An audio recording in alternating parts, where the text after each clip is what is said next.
I think it's that I look at my whole life and I see the awful, terrible things in my life and turn it into something funny. It's time to start the show. The gang is ready. Let's go. Jim and Tim. Jim and Tim. Jim and Tim. Lights out. Now you want to get nuts? Come on. Let's get nuts. Let's go crazy. Let's get nuts. If that doesn't get you ready to do some radioing, nothing will. Oh, we're back and we're live in the asylum. Doing some radioing. Yeah, the asylum doors are locked and you're stuck in here for the next 3 hours with your favorite inmates that are running this place. Yeah, we really are running the asylum. It's crazy here. It's crazy. It really is. Yeah. No ties and shirts here. Yeah, you hear? People are screaming and being tortured. It's yeah, crazy. they want to get in, not out. Right. 'Cause this is where the laughs are. That's right. People are they're banging on the asylum doors, but nope, they're not in the club. It's just us and you out there. Yeah. It's gross. It really is. Well, it's wonderful to be back. Yeah, I'm happy to be back. I always hate coming. Ew. Yeah, I thought you liked that. You didn't let me finish. It feels so good. I was going to say in your face. Oh. Because I go too-y. No, yeah, you wasted it. Yeah. No, I always hate coming back after a 4-day week. It's just hard to get moving one more time. It's always that first getting up, you're like, oh, fuck. Because 4 days is just enough to start a new pattern, a new cycle. But what'd you do with your days? You were in Toronto for 4 days, yeah. And I got strep throat. How'd you get strep throat? It's just the way people get it. What do you mean, how'd I get it? I didn't go out and look at do it an activity that I'm like, this will get me strep throat, but I'm going to do it anyway. You just get it. When did you get strep throat? I had last week I had not felt well. And Isn't it severely contagious? I don't know. I believe so. Is it? Yep. Right. Mm-hmm. I think it's self-diagnosis. My throat hurts. You don't. You can't self-diagnose. You can't just. Strep throat is specific. It's a thing. Yeah, I looked in the mirror. Yeah. And with a flashlight in my throat, and I saw that I had there was like a little bit of white spots on it. Uh-huh. And it's very red. No, I initially did think that, but I wound up gargling. And that was left over from Toronto. No, it's still. I think it's strep. It's getting better. When do you go to a doctor? For what? I just got back. I'll be fine. To diagnose you so that you're not giving everybody around you strep throat. I'm not giving people around me strep throat. We're not making out. We're not touching. We're just doing radio across the room. We're okay. It's a confined room. The only one who's safe is Travis. Now we're good. Because he's in the Travis box. The germ-free zone Travis box. Oof, oof, oof. We're fine. Well, you're not fine. You have just a sore throat. Okay, but you're diagnosing it as strep throat. Yeah, I don't know. It hurts. Weren't you making out a little in Toronto? Perhaps I was. You were just passing it along, no problemo? No, I think we both knew that we were sick. She was sick, I was sick, so who cares? Oh, okay. So it's just, let's exchange some germs. Yeah, you want to exchange blood tests? Yeah, it is what it is. You know what I mean? I'm not flying to Toronto and then copping out because my throat's a little sore. But I had a good time. I went to the CN Tower, went to, ate a lot of great food, went to Niagara Falls. What was the, I saw a couple of your twit pics over the weekend. What was the vent? I was in a restaurant in Niagara Falls, overlooking the fall. It was actually a really nice experience. But I looked at the vent. You see how filthy the vents were? Yeah, they were disgusting. Yeah, the vents in this place were very, very dirty. Because at first I was like, is that his hotel room? And then I was like, there's no You just way. passed it, Troy. Look at that.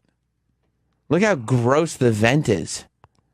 Yeah, it doesn't look good. I saw someone else post from Niagara Falls. Who? Edgar. Oh, great. Oh, yeah, I forgot he did post. he had two of the same joke twice. Yep. What is all that filth in the vent? I don't know. Was the restaurant good? Yeah, it was good.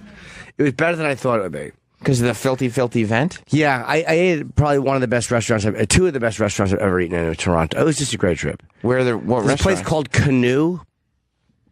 I think it's called Canoe 54. It's on like the 54th floor of some building. The Canoe building? No, it's not the Canoe building. It's just an office building. And it was some, scenic restaurant. Mm-hmm. And it was fucking amazing. It was one of the best places I've ever eaten. So I had a nice trip. I had a nice 4 days off. Relaxed. Did a little sightseeing, a lot of sightseeing. Yeah. And it was just fun. Right. It was just comfortable. A little bit of an escape for a little bit. Yeah. The CN Tower we did the first time that I got there, and it was supposed to be the second night, but I'm like, fuck it, let's just go to the CN Tower. Is that the one where you can strap yourself in and walk on top? That I did not do. It's called the Edge Walk, which I do half of that. I do both of those things, but different times. I see. But no, I was not going to go to the Edge Walk. That's where you stand on the end, and you could actually. Do you ever see that? No. Look, Google Edge Walk. It's when you go to the top of the CN Tower, which is about 1,300 feet. And you wind up strapping in. It's over 13 stories, right? Yeah, Okay, a little bit over. Wow. And you kind of, you're in there safely, I'm sure, but it's the very top of the tower. And you can go to the very edge and you can lean forward like you're leaning over the edge of the tower. Oh my God. Do you understand how much I would not do that? I do, because I did it as much as you would have, which was not at all. Yeah. Like, I would have such a grip on the wall of that building and still be having a full-blown panic attack. I would, look at that. Would you do that? No! The guy, You have to be a real horse's ass. You to do are that. harnessed in with two different things, though, which is good. Oh, cool. 2 clips. Yeah, totally. That's worth doing. You have to be a real dickhead to do that. I think I would do that. Can you? You would? Yeah, I think so. Can you let your feet go off the edge? I wonder. I bet you can't. I bet you have to stay on that ledge. But I mean, if they come off, what happens? Oh, you live, but I bet it supports you, but for insurance reasons, Yeah. they can't let you. No, what if you just do? oh, Yeah, I then mean, I'm sure physically you can. they'll be like, "Don't do that, please." But they're probably like, put your feet back on, put your feet back on. Yeah, no, I wouldn't do that, because that's the type of activity where I look at it, and if I find out that somebody fell to their death doing that, my first reaction is, well, why were they doing that? Yeah, falling to your death. You look. It's a Do you think you beautiful. could survive the fall if you land on your feet? No, I think you'd have to roll, drop and roll. Oh, okay. You're looking right down into where the Toronto Blue Jays play baseball, The Rogers Center. the Rogers Center. So it's actually a really beautiful view to look down. So if you piss off the side, or you piss on the baseball field? You know, you might be able to from one point. Because that's funny. That's why they keep the roof closed. Because people keep pissing off the Yeah. See, CN Tower. the roof cloves. Yep. The roof is cloves. He did. That's what I said. But this, you probably could piss off this thing, but I guarantee you they make you empty your pocket. That's why you're all wearing orange jumpsuits. You probably can't have your cell phones, watches, nothing that could fall. But what an insurance liability that is. Like, you really are trusting that no one's going to fall off and kill somebody on the ground. Yeah. Did you ever see on the Stratosphere in Las Vegas? You can jump off of that. My ex did that. So stupid. She would do this too. Yeah, in a second. She jumped off the stratosphere. I was at the base watching her jump. Kind of not sure how to feel about what I was hoping would happen. Yeah. Yeah, look. Find something else in life to get you excited about. See, this girl's scared. We're watching a video. The girl's scared and she's backing up. Looks like she's shitting. It looks like should she's be taking the scared. shit. She's horrified. I would never. But what's even worse than what a that? stupid thing to do. What's even worse than that is you can go forward. Like, these people are facing the stratosphere and leaning back. You can go lean forward and put your arms out wide. Oh my gosh. I just saw that the walkway is not flush against the wall. Oh, I didn't even notice that. It's actually not. So, like, you can technically... Oh, wait, is the walkway... See, if you stumbled off the wall side of the walkway, you could technically slide under it and roll down the roof and But still does fall the to your walkway death. move at all? Is it all moving or no? I don't think so. Okay, maybe that was just the camera. It looked like it was slightly swaying. I think it's... Maybe it sways with the wind a little bit, like buildings are built to do. I don't know. Fuck you. It's just a dumb Wow, thing is to that do. scary. Yeah. It's really, really, truly stupid. But you can't go around the entire building, I don't think. I think you just go here. Would you shit off the side? No, man. I couldn't even go to the top. And I would be the one, if I went out, I would be ruining it for the group, going, I have to go in. I have to go in. But Jim, we can't just bring you in. If we bring you in, we have to bring the I entire don't care. group. I don't care. Everyone has to come in. There's two, you're clipped in. I'm looking at this. You're double clipped in. I would definitely try to kick one of my shoes off and just pretend it was a mistake. Like I'd be like the whole time I'd be like making my shoe loose, and then I would absolutely try to kick a shoe off, and then be like, "Oh my god, my shoe fell," just because I'd want to see something fall. But I wonder, it wraps around the entire building. So do they have different groups doing it at once, or do you move around the entire building? Yeah, you probably stay strapped in until you get to wherever the door is. I would also hate. Oh yeah, of course. I would also hate the people that I was doing it with, because you know you have to do it with strangers. They bring up like 6 or 8 at a time. 6, yeah. And just that amount, like, you have to be like, look at this idiot touching this person. This guy Maybe touching... they know each other. I'm sure they know each other, but They're you think together. I mean, I couldn't appreciate my wife more. She's my favorite person. If she touched me while I was up there, Oh, I would just start yelling up there. So you don't want to do this together and then like me hug you? Up there? Yeah. No. I would like a hug up there. I would hug you up there. I would like a hug up there. I would just sit. High hugs. We did. As soon as we got up there, I would sit crisscross applesauce and sit down. You're not supposed to sit. You're Even supposed that, to stand. even I that. wouldn't stand. I don't even know if you could sit. I don't know how much leeway you have. I'd get the lowest center of gravity I could possibly get, and then try to like crawl back inside. That is so fucking horrifying. I couldn't do. I mean, you remember, I didn't realize that I had a problem with heights until way too recently. Like I didn't realize when we went to Chicago, and they have those glass boxes in the Sears Tower. I did not realize. I thought I would have no problem with it whatsoever. I thought I'd go up there, I'd do a little jig inside the box, like it'd be fine. I'd be able to take fun pictures, like, whoa, look how high I am. The minute I stepped into the glass box, I started freaking out. Yeah, the glass box I think is scarier Than that? No. This is outdoors, but inside here they have glass floors where you can walk over a glass floor and look down. Also very scary. They also have a glass elevator that goes up, which is pretty scary. Is it an elevator or Wonkavator? Is it a great glass elevator? No, it's just a regular one. It didn't go through the roof, but you are scared it's going to. And when you're going up, I don't like glass elevators. They're fucking terrifying. Yeah. And this one is really scary. But I think the Chicago building is scarier because you're surrounded by glass. It's terrible. Hate it. Yeah. Someone could just shit on you from all sides. I know. That's the issue. And then they showed like how they clean the glass boxes in the Sears Tower, and they're on these like mechanics where the entire glass box that sticks out of the building is rolled inside the building so that you can clean the backside of it that faces the outside. But for the person that's cleaning the glass side, even though it gets pulled into the room quite a bit, the person that's cleaning the outside of the box, Right. his back is just a hole in the building. To the open air. I want to see video of them cleaning the inside of these windows. This is really a scary thing to do at the top of the Willis Tower. Yeah, it's bad. Didn't they have an issue where something was cracking in this box a couple years ago? Oh, yeah, but what happened was it was a My lower manhood. layer. It was a lower layer. Hey, it was a lower a lower layer of glass. It was fine. It wasn't going to crack through. I don't know. No, you're fine. You park a car on that, and it's not going to go through. Still scary. Very scary. Yeah, I couldn't. Were you with us on that trip? No. Yeah, I couldn't handle it. Niagara Falls was nice. I enjoyed that. I've been there many years ago to the American side. Did you take the Maid of the Mist? No, the wait for that's like 2 hours. We did the behind the falls, where you go down. Did Edgar make reference to that at all? No, but he did when he was up because Edgar wasn't with anyone who knew who Edgar was. Oh, I see. Your companion has yet to meet all of your friends. Yeah. I see. So we wound up going behind the falls, which was really nice. And you're standing there and you're getting wet, but it was kind of fun to be that low and close to the falls.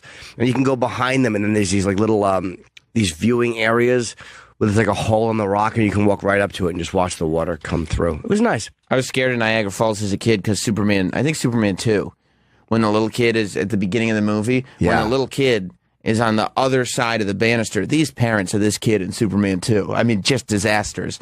But he's on the other side, like not the side that your feet are on the ground, but the other side of the barricade. And he's just like leaning back and letting go and holding it at the last minute, and leaning back and letting go and holding it at the last minute.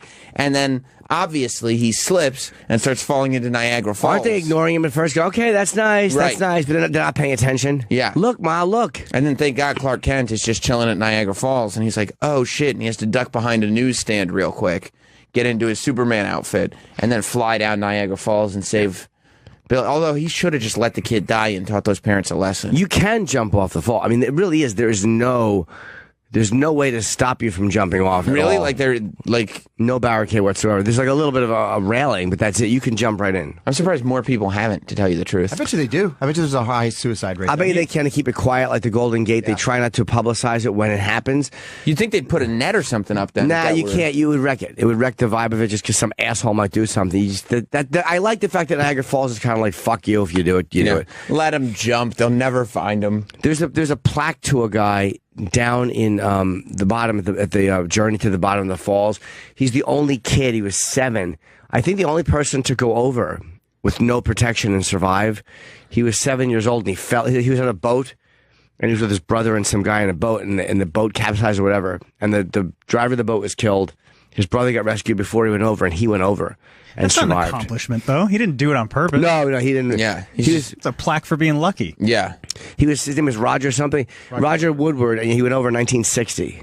Probably just one of the, like, you know how they say when you're drunk in a drunk driving accident, you're more likely to survive because you're not all tense and scared? Like, he's probably just 7 and too stupid to realize how bad this is going to be. And so he's just kind of moving with the water a little bit.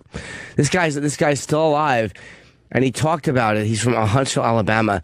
I would love to know, like, does he still have a vivid memory? I guess he does. It's I bet he does. Shit. I bet he does. Wow. Well, that used to be the big thing, right? People would jump in barrels and try to go over Niagara Falls. Yeah. What a bunch of morons. But they hit rocks usually. The American side, there's a lot of rocks. The horseshoe side is the really nice. I don't know which side is better, Canada or America, as far as the horseshoe side. What's the horseshoe side? I don't understand. The horseshoe falls. It's like a half a U. It's like a full okay. U. How far? I want to know how far. How come no one is swimming from the Canada to the U.S. to get into the country at the falls? Like, obviously, They don't get that big waterfall? Oh, at the falls you can't. No. But higher up, how far can you swim before you're sucked into that current? It's not that far. I see. To clear that lake is not that far. How come people aren't just rowing over at night or in the winter going over on the ice? Well, how far is it? Do you know? That I don't know. But when you stand up at the top at the restaurant and you look, Is it cold as shit?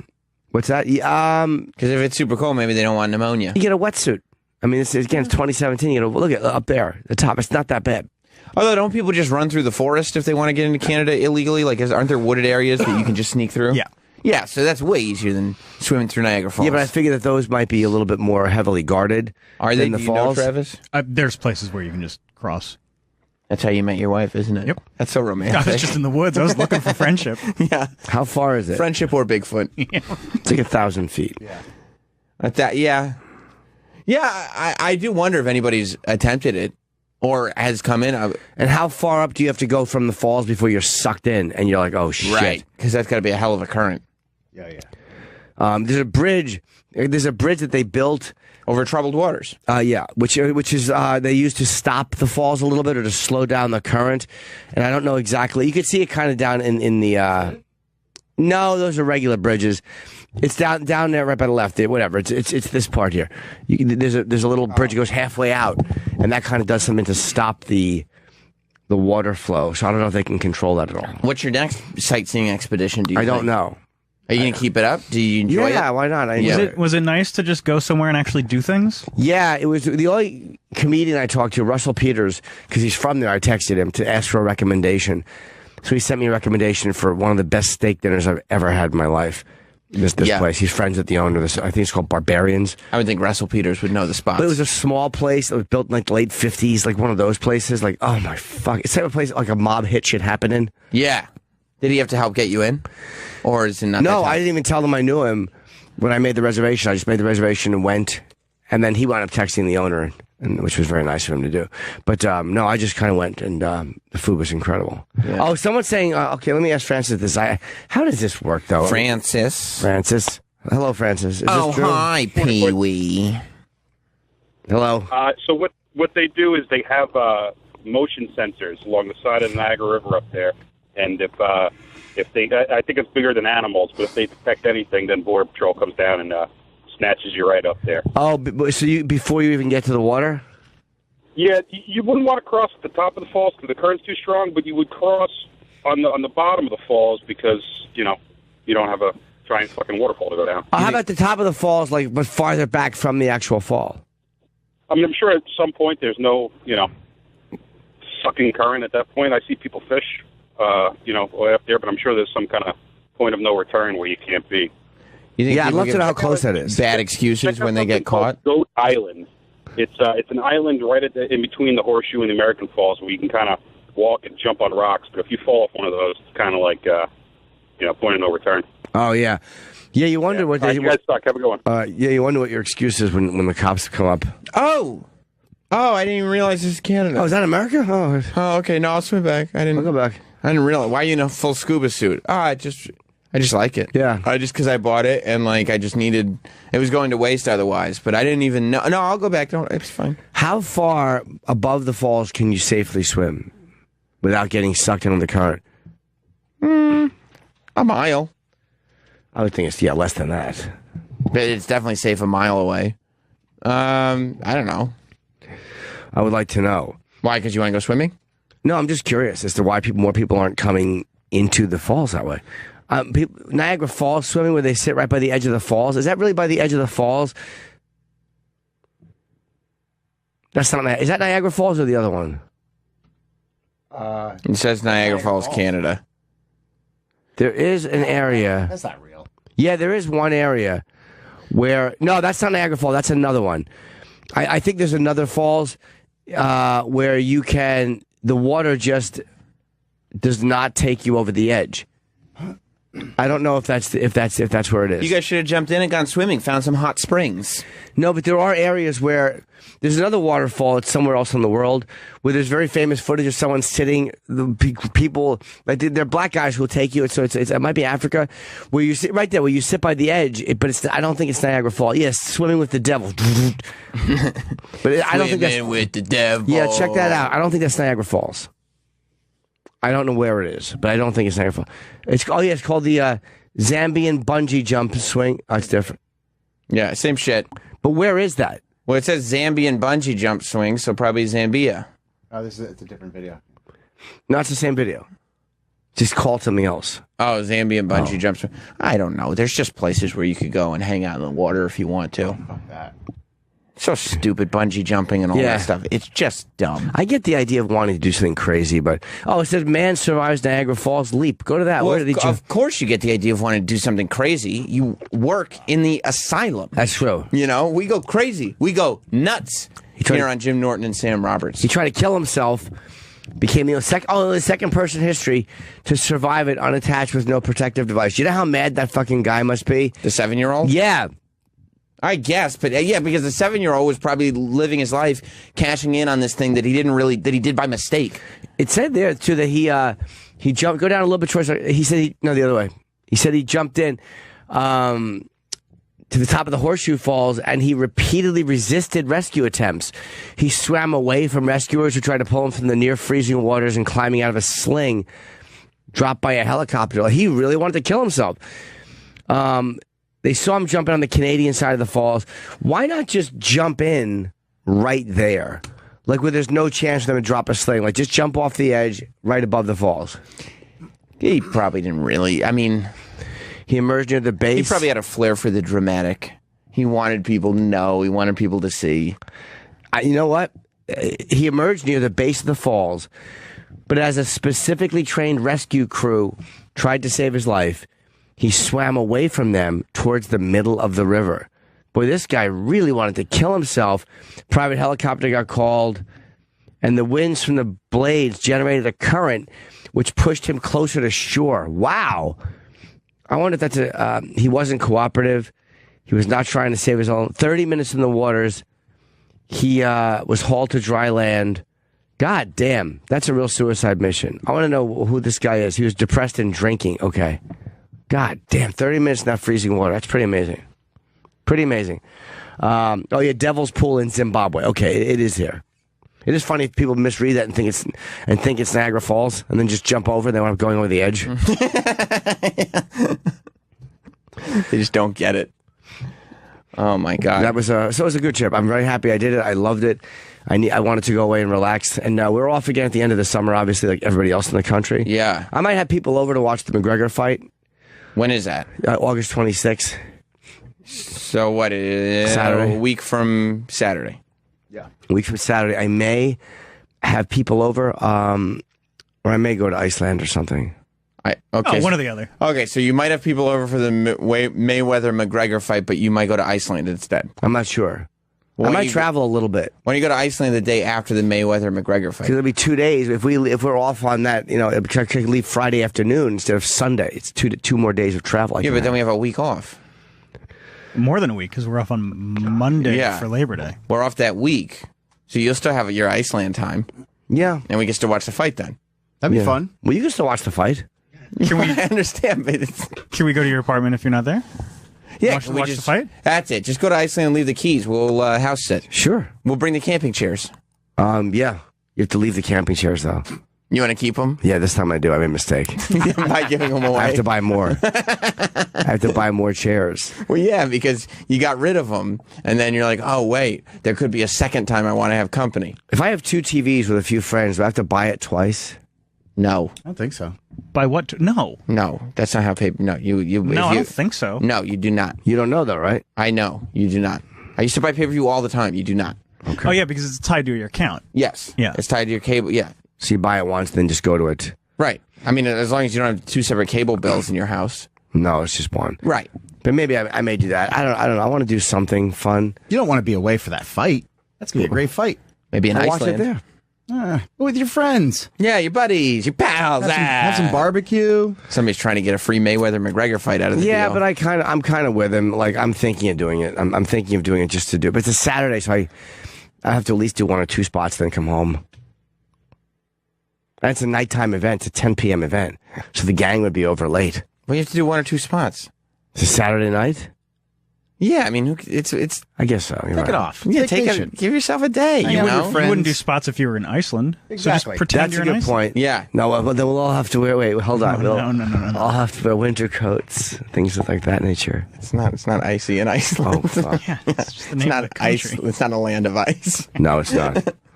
Yeah, I mean, but if you can't go to Iceland, bring Iceland to you.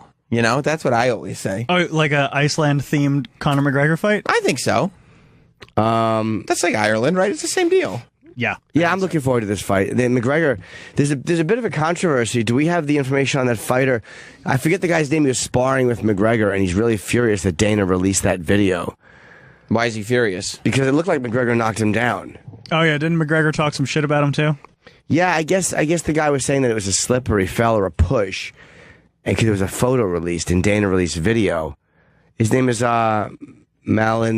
Gianni. Well, tell him to relax. Dana needs to put out video. Malignaggi. Conor McGregor's reputation has been, like, before this, they were saying even in training and even in sparring, Conor McGregor did not look strong punching.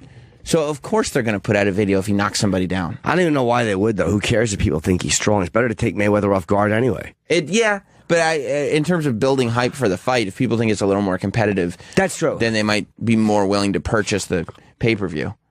But his left is ferocious. He has a vicious left. There was something on the internet saying he got knocked out in practice. Was that real? That was a while back, right? Yeah. Who I think- McGregor did? Yeah. I think that's why they put this video out because that was the thing that people were talking about. That Yeah. it was a rumor. You know, I don't know if it's true or not, but yeah. So Dana White should put this video out. He's trying to sell pay-per-views. Watch that left. His left. He has a very, very fast left. Like he does. There's a couple things he was doing, like these weird hammerhead punches. Yeah. Which are not going to be effective against Mayweather. But his left is like a fucking is ferocious. So that's something Mayweather have to watch out for. And Mayweather's saying, I can't. See, Mayweather knows the Pacquiao fight sucked, and he's going, I can't stay away from him and have to come at him because people were disappointed in the Pacquiao fight. Oh yeah. Oh yeah. And whether he does or not, he's got to say that, right, leading up to the fight. Yeah, he's got has to to. say that he's going to bring the fight to him, so people don't think it's another, Dancing with the Stars that they're watching. Yeah, I'm really hoping that Conor fucking slugs him. Oh. How funny would I that think he's be? putting in a thing too. He wants to get 8-ounce gloves. Is that true? He's Yeah, trying to that's get. what I read that over the Trying to weekend. get lighter gloves. I guarantee you, it's not going to happen. There's no way. No, why on earth would Floyd Mayweather allow them to use lighter gloves? I mean, Floyd's used to using the heavier gloves, right? In 8-ounce gloves. Who's John Kavanaugh? He's saying that he believes that McGregor would knock Mayweather out within 2 rounds if he used 8-ounce gloves. Now, again, that could just be pre-fight hype. Of course it is. I mean, it's all pre-fight hype, but he does have he has an advantage using 8-ounce gloves instead of 12-ounce gloves because he's used to using light gloves. UFC gloves don't even have fingers. That's super light. He said, if we're 8 ounces, I'm struggling to give him 2 rounds, McGregor said. He said that he'll knock him out in 2 rounds or less. Mayweather should take the challenge. Why? Because it would make the fight better. I don't think it would sell any more pay-per-views, and it would just make his odds less. It might sell more pay-per-views. More people might think, all right, now there's a shot. Like a lot of people might not be watching it because they think it's a freak show, and we all know Floyd's gonna win. Like it's like that. If that were offered to me, I'd be like, I'll pass on that. Oh, you mean just give you an advantage just because? Nah, I think we'll stick with our original agreement. No, make the fight seemingly more competitive. Like saying I'm going to have to come after him. Like showing that video of Conor. Like this might make people go, all right, this is legitimately now Conor has a better shot. And Mayweather may be confident enough, like thinking McGregor's still not going to hit him. Yeah, I mean, it wouldn't hurt the hype for sure. Yeah. It would definitely get more people talking. But still, if I'm Floyd Mayweather, I'd be like, nah, I think we'll just do it what we originally planned we were going to do, where it would be much more difficult for you. I think we'll do that. Yeah, well, we'll see. I may have people over. And now we're talking, I'm mushing the news over your shoulder as we, why won't Trump disavow extreme groups by name? You know, like, I think people give Trump a little too much shit, but this is one where I think they're legitimately right. Like, why is he not coming out? Because he does go after Muslims by name, by religious name, and that's fine. They have been the biggest sponsors of terrorism, is radical Islam. Fine, say it. But why is he not saying this white supremacist group or the white nationalists? Even though, look, one guy killed somebody, all right, but they are a shitty group. Let's be honest, they're not a good group. Yeah, when there's a major white supremacist neo-Nazi KKK rally in the United States, it's newsworthy, and it's something that somebody should address. I mean, they're a violent group. The Nazis are a violent group. There's a history of violence with it. They don't come, and that's not to say that people with shitty opinions that you don't agree with shouldn't have the right to assemble, because of course they should have the right to assemble. But there was violence, and it does stand for violence, and it is symptomatic of stuff that people talk about right now. He just doesn't like they actually like him, and he doesn't want to bash people who like him. You remember, I mean, his first reaction to this stuff is always wrong. When he was running for president, they go, Donald, like David Duke, the former head of the KKK. David Duke is one of the first people out there campaigning for you. What do you think of this? And instead of doing the right thing, which is going forward and being like, no, I'm not going to. David Duke, are you crazy? I don't want anything to do with that guy. He's out of his mind. He goes, well, I mean, people can vote for whoever they want, right? That sounds fine to me. Like, he didn't take the opportunity. And then later, his people put out a statement that goes, well, obviously, Mr. Trump doesn't support David Duke. And that's what they did here. He does this statement. So Charlottesville goes down. There's this white nationalist, white supremacist, neo-Nazi KKK all combined rally. Somebody dies in it. And Trump comes out and he goes, well, his speech, finally he says something. And his speech is that there's hatred and violence on many sides. That's really and he condemns it all. He's doing exactly what he hated other politicians doing. Exactly. You're doing the same thing here, which is just kind of giving some sugar-coated, soft statement that doesn't really have any ball. You're basically doing the same thing as not saying Islamic terrorism that Obama was doing. 100%. You're doing the exact same thing. You're just kind of pussying out on saying it, and they're not responsible for all the world's ills. Nobody's saying that. We're talking about this incident. They are, or they're at least responsible for a lot of what happened here. So you got to say something. And yeah, there was counter protesters being violent. I understand that, but it was their rally. And it's not what we're talking about right now. Like, people start like digging up statistics from like, what about when this happened 2 years ago, or this over there, or this over here? It's like, that's fine. We'll talk. We can address it at some point. But we're talking about this specific thing. And like, anybody that supported Trump when he goes, President Obama should be saying Islamic extremist. President Trump should be saying Muslim terrorist, which I was like, yes. Obama.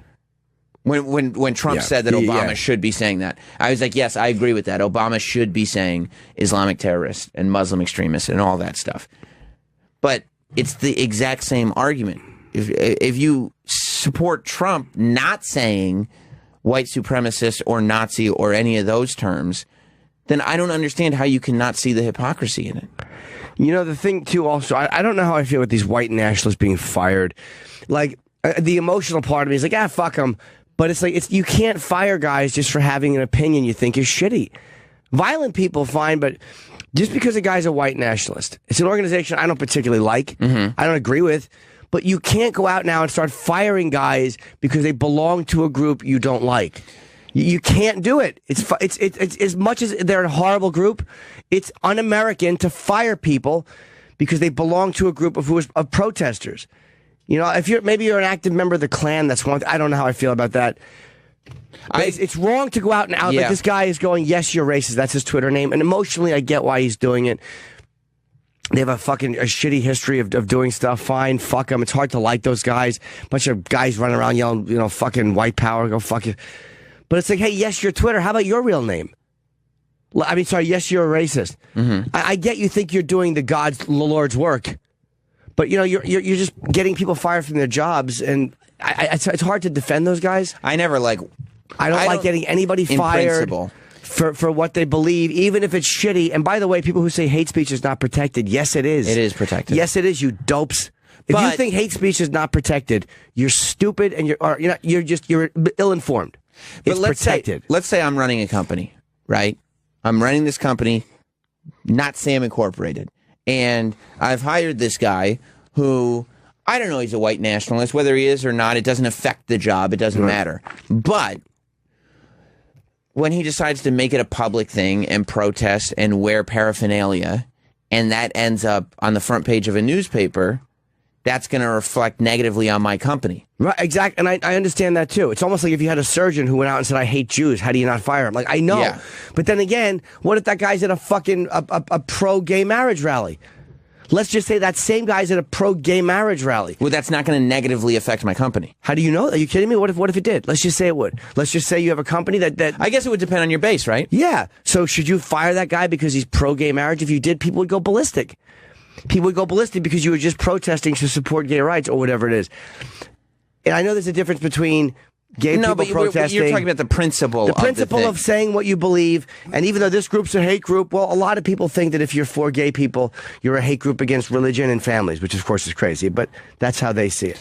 I think people need to take a step back and take a step back from ideology and take a step back from trying to be a member of a group and trying to, you know, have a definition to who they are and I support this and I support that. Just take a step back, look at the what we're living in right now and kind of figure out what side of history you're on. You know what I mean? And where this is going. You know, and sometimes even if for whatever reason you've got values instilled in you that are against and you want to fight for it, and okay, fine. But figure out where we're going as people and maybe try to be on the right side of history. Or attempt to, yeah. Yeah. And this is an argument a lot of people brought up, which is, I get. Adam in Ohio, yes. Yeah, Jim. Yeah. I want to know, are you for these little spoiled little kids that are for this Black Lives Matter movement that like to go out there and cause trouble? Because that was a peaceful movement. I'm not for the white supremacists, but that was a peaceful movement until all these little punks show up with plywood that's reinforced, homemade flamethrowers, and other crap to cause trouble. I'm for people's right to belong to any group, except NAMBLA. But I'm for your right to belong to any of those groups. And I think that there's certain people that are probably peaceful in all those groups. And I know that they were probably just protesting, and the counter protests are very violent. But the history of the Klan and a lot of those white supremacy movements, they do have a violent history too. So I don't have a whole lot of mercy for them when people don't like them. There's nothing. And I think they know people don't like them, and they're showing up. It's almost like the people who protest soldiers' funerals, the Westboro Baptist Church. Yeah. I don't have mercy for them when people throw shit at them, but I do think that we're a great country because we allow that to happen. Do you understand what I mean? They're allowed to march. Westboro Baptist Church is allowed to march, and they should be allowed to march, and I'm saying that these white supremacists who I do not like should be allowed to march. Right. Okay, that's fine and all, but so Trump is going to get trashed because he says both sides are wrong. One side is more wrong. No, because they didn't do a damn thing. They were trying to protect themselves. It's then not the Black Lives Matter movement goes. You don't drive a car into a group of people to protect yourself. Yes, you do. I'm sorry. I'm a truck driver, and those son of bitches like to go out in the street and block you, and they'll pull you out of your truck. Nobody was pulling anybody out of any cars. No. Sam, down there in Charlotte, during It the wasn't Black Charlotte. Lives Matter movement this year. Yeah, I'm not talking about that. We're talking about what happened over the weekend. Sam, stop for a second. During that one, they pulled a woman out of a truck and beat her ass. And when that happened, we talked about how bad it was. We talked about how bad it was when that happened. Okay, so what if they pulled that kid out of that vehicle? But they didn't. Would anybody cared? Would anybody cared? Yes, because we talked about how bad it was when it happened the last time. You can't say like, oh, it was terrible. It was terrible when it happened over here. It was terrible when it happened over here. So he would have got what he deserved. Okay, so what you're telling me is because a black person beat up a white person, and you have a problem with that, it should now be okay for a white person to beat up a black person. That's the logic. No, he was trying to get away from him. Probably he drove into the crowd. Probably he drove into the crowd. Adam, he did drive into the crowd. Blocking a road. He injured 19 people. No, Adam, he did this one. This one guy did do this on purpose. Come on, he plowed into them. Yeah. Oh no, he probably did. But he didn't probably. He definitely did, dude. It doesn't totally take away from your argument, but he did. This guy did this on purpose. Were the white supremacists blocking a road? I honestly don't know. And I know your point about, there was violence on both sides, but Trump should still disavow these guys by name because their message is awful. And the punishment for blocking a road is not murder. You can't kill people for blocking the road. Yeah, don't forget, he was charged with murder, not manslaughter. Yeah, when you block a road, as a driver, you have to find another place to be. You don't get to just kill people because you have to get to where you're going. This guy wasn't on his way to the fucking local Kmart and the road was blocked. So what can I do except drive over 19 people? All right, thank you for the call. So you're supposed to just finish up. Are you ever going to go? No, finish up, buddy. Finish your sentence. I wasn't going to cut you off. I was going to say, so everybody's supposed to just give up what they're supposed to do because these punks want to just. He was part of the protest. He was part of the protest. He wasn't going somewhere being blocked by protesters. He was a white supremacist. Yeah, they are kind of punks, dude. But you should also, let's be honest. I as a white guy, and I'm not some beta white male where I'm like I don't like being white. I'm fine being white. I love being white, but let's stop with the whole white people are victims thing. It's a little annoying. Has political correctness gotten to a point of revulsion? Of course it has. It's disgusting. Well, does the media cover things in a way that is disgusting? Of course they do. But the judicial system is still not throwing white people in jail at this incredible... Stop. Here's what people are doing. White people are treated badly because you're looking at what the media and how the media reports it, and I'm a big proponent of hating the media. But that's not the judicial system. All those black gangs that people complain about, those guys are thrown in jail.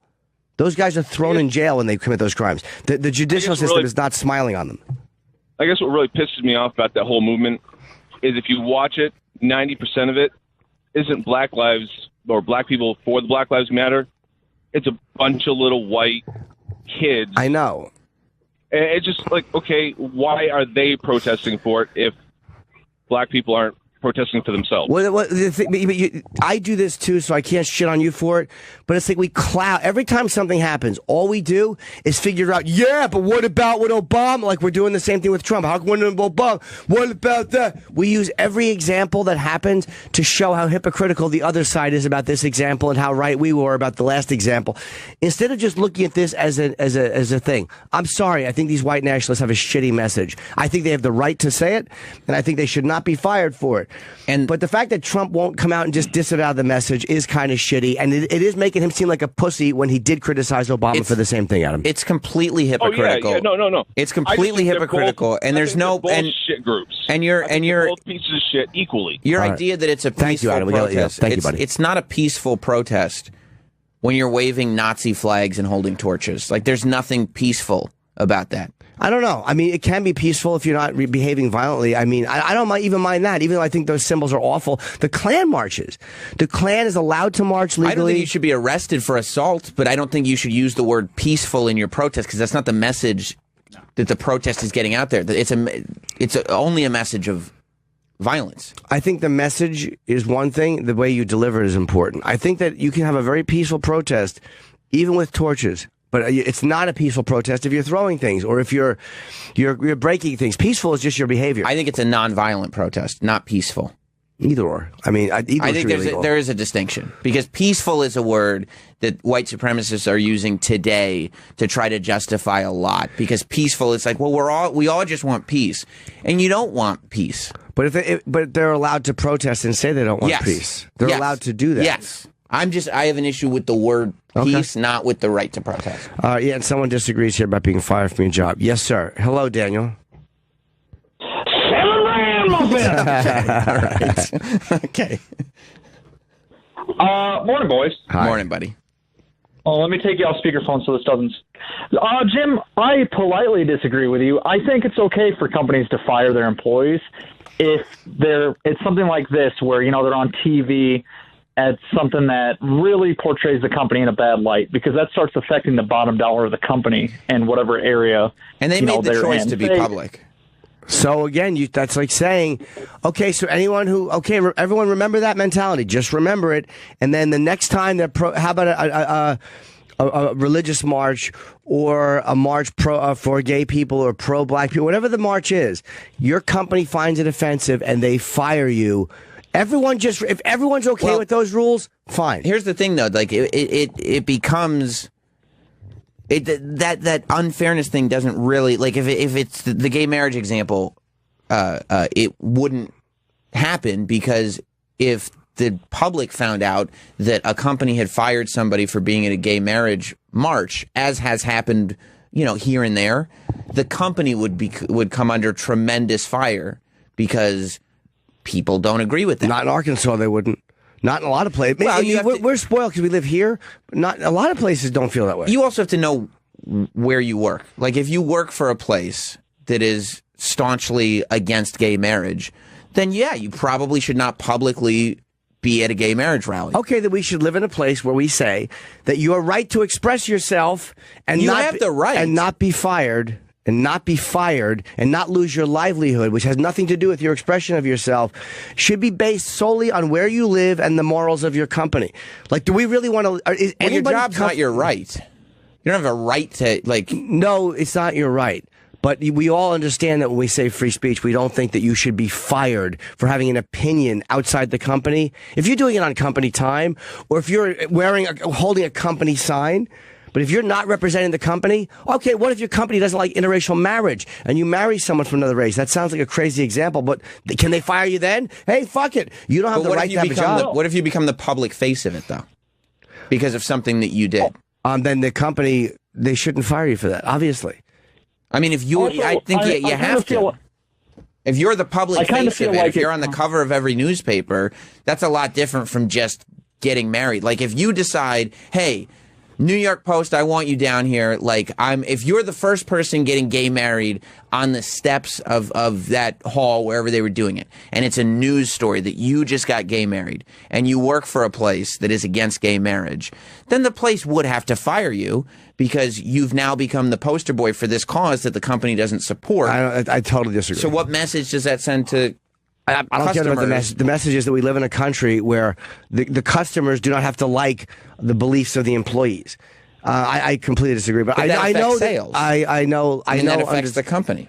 Okay, well then I guess that they can just fire you for totally arbitrary then. Yeah, but to Jim's point, that might affect sales, but also not supporting gay marriage affects sales. Yeah. Right. Let's take Hobby Lobby for instance. Hobby Lobby is a religious company. Right. They're awesome. Yeah. Like, I love going to their stores.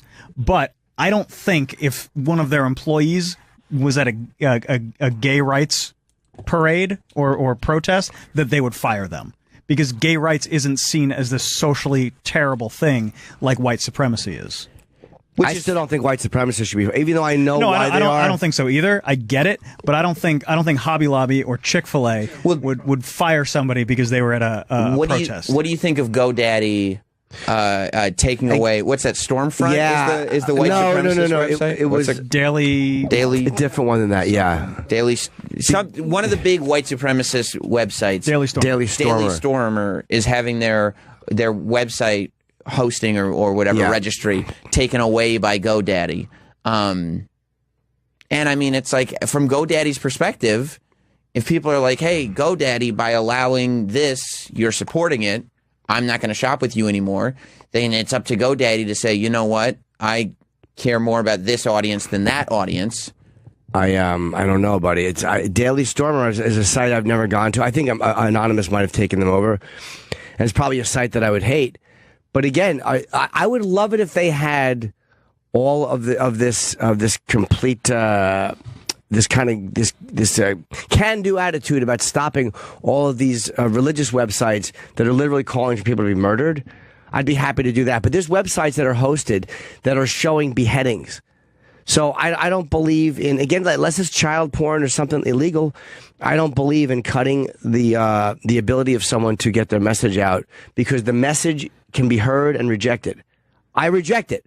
I've heard it. I think it stinks, and I reject it. I'm a big boy, and I don't like that message. So I give everyone else the same fucking credit. Stop thinking for each other. Just stop it. Let the fucking message get out. If it sucks, hopefully it won't take hold. I guess, but if I was working with like Hot Dog, for example, right?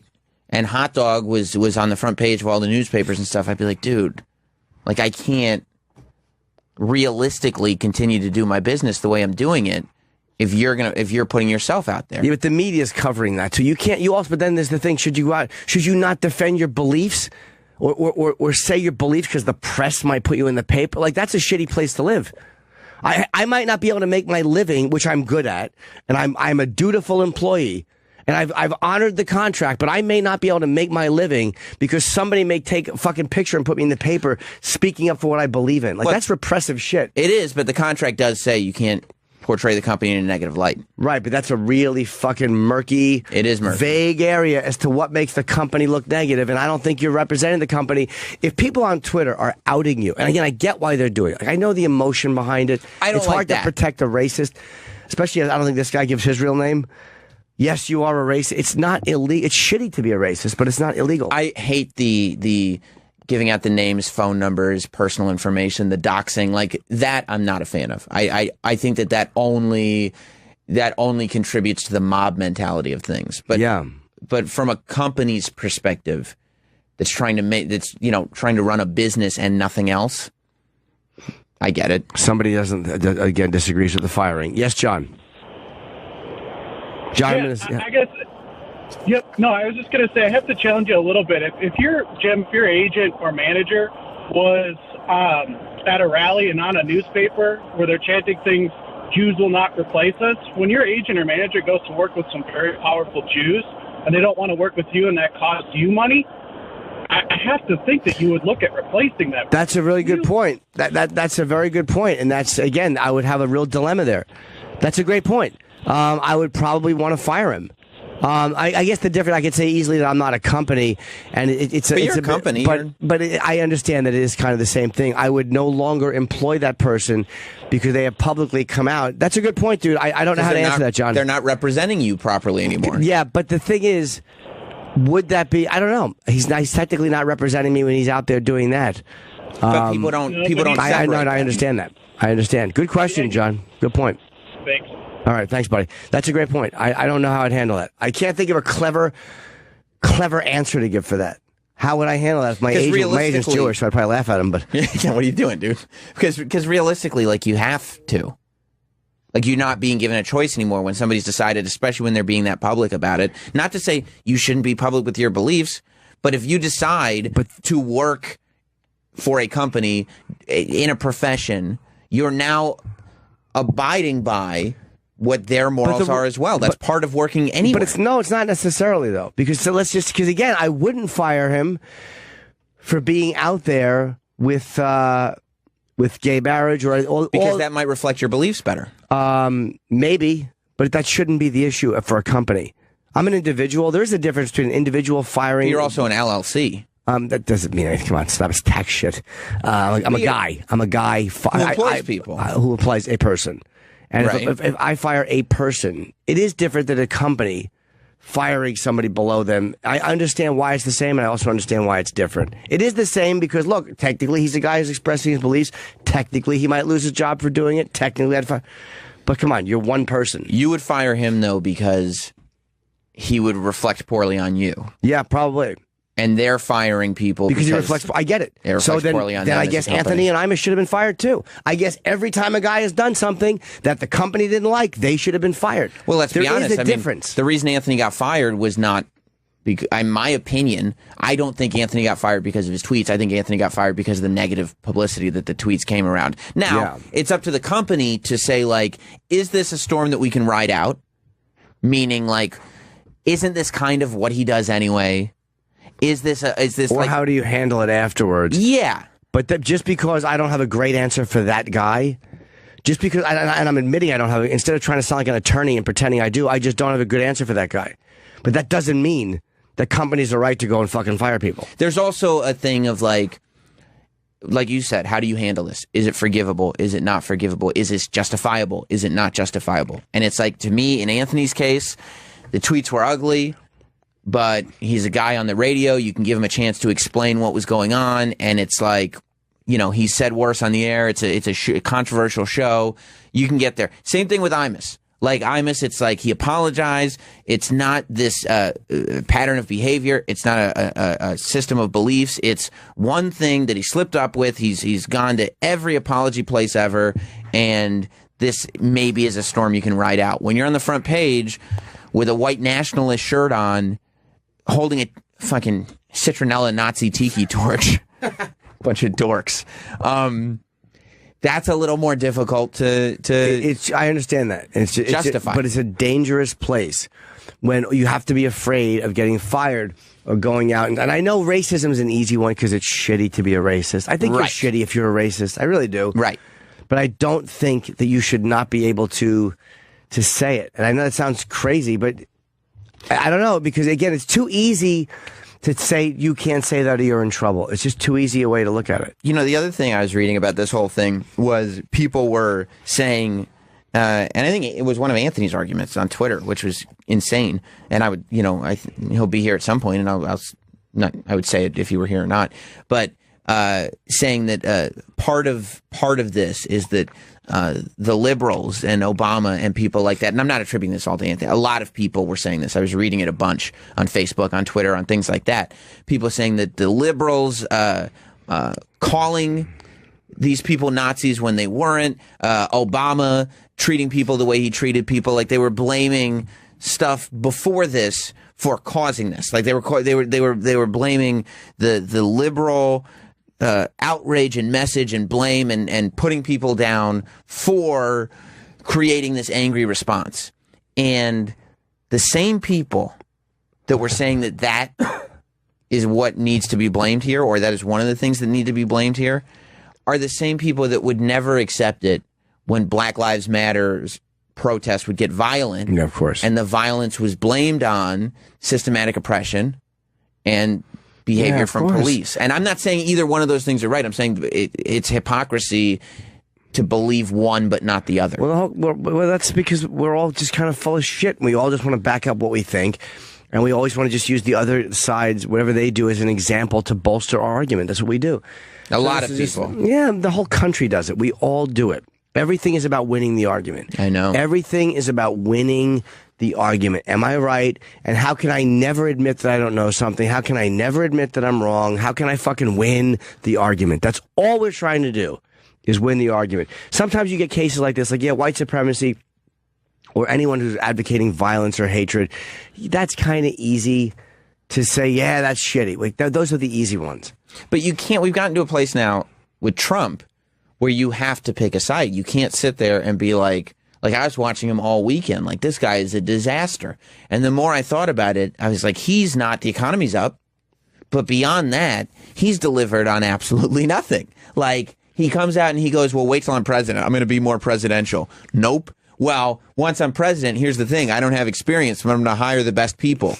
Nope. You talking about Mooch? Is that who you're talking about?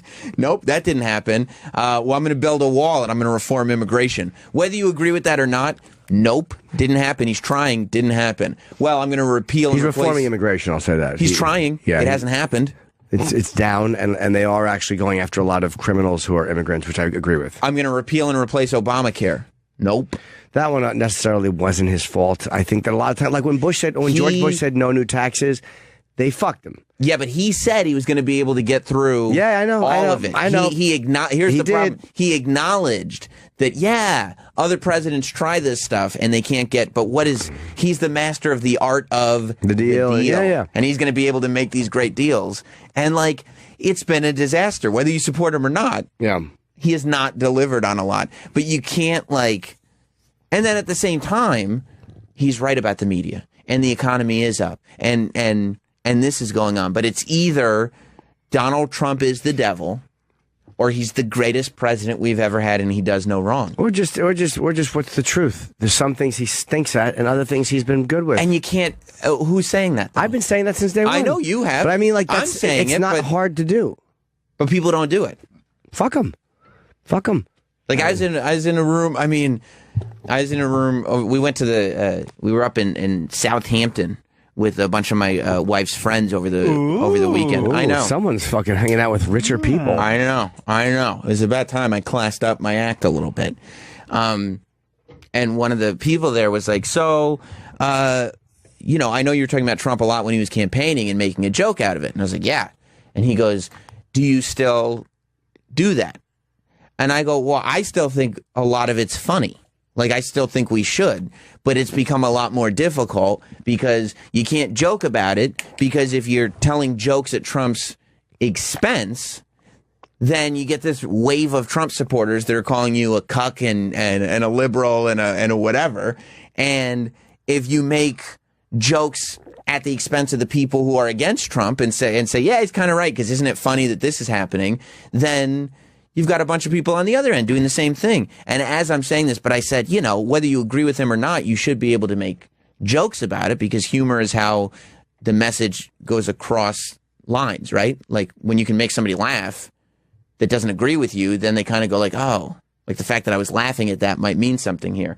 And in the middle of this conversation, one of the dudes that we were talking with just stood up, started shouting about how Trump is an embarrassment and he's terrible for America and he's a rapist and good night, and he left. Ew, what a baby and boy. I go, what a fucking baby. Totally. And he apologized after because he realized the error of his ways. But, like, I looked at the guy who had asked me the question. I was like, that's why you can't make the jokes anymore. Yeah, we get it. Yeah, we get it. Your anger, man. Oh, right. Yuck. Like, shut up. Relax. Fuck Relax. You. Was he drunk? No. It's just all riled up. So angry politically. I know. That's the easy. That really. And again, I've fallen into that. We all fall into that sometimes. Yeah. But it's like the ability to have a conversation is like slowly slipping away. Like, you can't just say, can't it just be taken for granted that white supremacists and Nazis and the KKK are, like, bad? Like, there's nothing. The people who support the Nazis were saying, well, it's their right as an American. And a lot of those people were the same people that were like, fuck Colin Kaepernick. And I'm going, you mean to tell me that waving a Nazi flag is a flag that we were at war with? Like, there's a big war, right, and we were fighting them. The Confederacy, by the way, to wave the Confederate flag, that's another flag that we fought and beat in a war. But you're telling me that is more patriotic than not standing for the national anthem? Yeah, they're just, again, like every other group, it's just all nonsense. It's nonsense. It's all nonsense. It's ridiculous. And I mean, it's clearly nonsense when they're walking around in khakis and fucking citronella candles. I saw one post, like, all the Nazis with their citronella candles. And the caption was like, wow, these Nazis hate mosquitoes. Yeah, that was a little embarrassing. I mean, they look so silly. But the fact that Trump is not even calling this guy a terrorist, it's like, that if it was a Muslim who did it, you would call him a terrorist. Of course. You know you would. And he only killed one person because that's all he killed. He wanted to kill more. So the fact that you're not calling him a terrorist where you would call other people a terrorist, that is kind of being very cowardly. And that guy, by the way, for doing that, if you drive into a crowd of people, they literally should just pull you out of the car and shoot you in the head. Yeah. Like, that's how that should be handled. Right. Like, that should be handled where you shouldn't put his picture in the paper. Just pull him out and put a bullet in his head and show that picture to everyone. Right. Here's the guy that drove into a crowd of people. Yeah, we because shot he him in didn't the like head. what they were doing. I'm fucking Hungry. My throat hurts. I have not been able to eat properly. I mean, it really was, though. I mean, it really was a silly looking uniform, was it not? Was it not the least intimidating group of white supremacists you've ever seen? Yeah, they weren't really frightening. Well, it used to be like a scary thing. I would respect them more if they just kind of came out and they're like, we hate blacks. We hate Jews. Just say it if that's how you feel, right? I don't like that they keep putting themselves in a position like they're defending their rights. Shut your face. Yeah. We're white nationalists and aren't like again, the media sucks. I agree with them on the media, but that's not who's in the judges. That's not who's in the court system. That's not the judicial system. Is not the media. White people are not being victimized in the judicial system. They're not. White people have it pretty good. God almighty. And as far as like the South, and because the protests started because they wanted to take down the statue of Robert E. Lee. Oh God. But like when the Nazis were treating Jews the way they were treating them, Germany was so shamed by that behavior that like any sort of Nazi stuff, swastikas or anything, has become illegal in Germany. Japan, because they've were on the Nazi side, they are not allowed to have a military anymore. And like we allowed the South to be like, okay, I know that the general was fighting for the right for the states to continue to own slaves, and we beat him. You can still put up a statue. Yeah, part of me is okay. like, We won't try them for war crimes. Instead, we'll bring them into the political system. Yeah, like what are you afraid of with losing? Like when you look at like, well, who cares about Robert E. Lee? Like who gives a fuck about Robert E. Lee? If you're fighting to keep slaves, you're a bit of a cunt.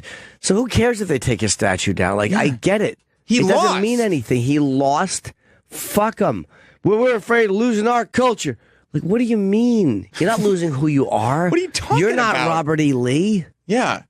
Who would? How many of those do they go? Do they dress like that? Do they dress like Robert E. Lee? Do any of them have those ridiculous hats? Do they walk around on horses? I don't think Robert E. Lee had his polo tucked in, holding a citronella candle. They wear those big boots. Yeah. The culture. What culture? I don't get it. That's the whole point. America doesn't even, like, what's the culture of America? We've been around for 200 years. We haven't built a culture. Someone thinks that they got what they deserve. Tom in Wisconsin, Who yes. did? Hey, boys. Hi, Tom. That's kind of loosely translated. Okay, let me start by saying it's accurate. It's what I said. I'm a middle-aged man from the Midwest. I'm white. You will not see me. I wasn't in Ferguson protesting those guys. If I was a black guy, I'm not going to a Klan rally to protest that. Now, if this would have been the other side, if the protesters would have drove through the white crowd, I wouldn't. I would have thought exactly the same thing. Race has nothing to do with my comment. It's just the simple fact that what are these people doing around protesting people that hate them? If nobody paid attention to all these groups, the Black Lives Matters, the white supremacists, the anti-gays, the whatever, if everybody just sat back and do like people are supposed to do, work for a living, it wouldn't be on the media. It was Saturday. You know what I mean? It was Saturday. They weren't. Yeah, I know what you're saying. Yeah, but at the same time, like people have to be allowed to fight back. Like that, you have to. For what though? You have to be allowed. Would you have went down there? Sam, would you have been? Absolutely not. Would you have gone to Ferguson? Absolutely Hell no. not. No, I'm my personal choice would have been to sit at home and, like Jim's saying, point them out for the ridiculous people that they are. They're just a bunch of morons. But that said, I would also not discourage people if they really feel like they got to fight back. And I don't mean physically fight back. It just seems like it happens too much. I mean, if nobody would have paid attention to that, because like you said, I mean, they're freaking carrying tiki torches, for Christ's sake. Nobody should have been. This was probably started by 15 people, and then they escalated because some media coverage, and then now everybody, let's go protest with these guys. I wouldn't do it myself, but I could see where people who live in Charlottesville would be like, I really don't want the image to be that there's just a bunch of Nazis here. I should probably go out there and be not a Nazi. Thanks, Tom.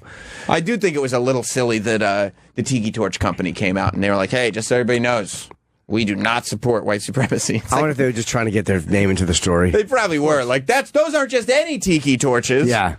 I went to Home Depot and got all. Why would they get tiki torches? This is another point, John. I'm asked you, and this is where I have the dilemma. Yes, John. Yeah, I just wanted to say that, first off, I hate the skinheads. I'm not with them or anything. I'm known as a liberal.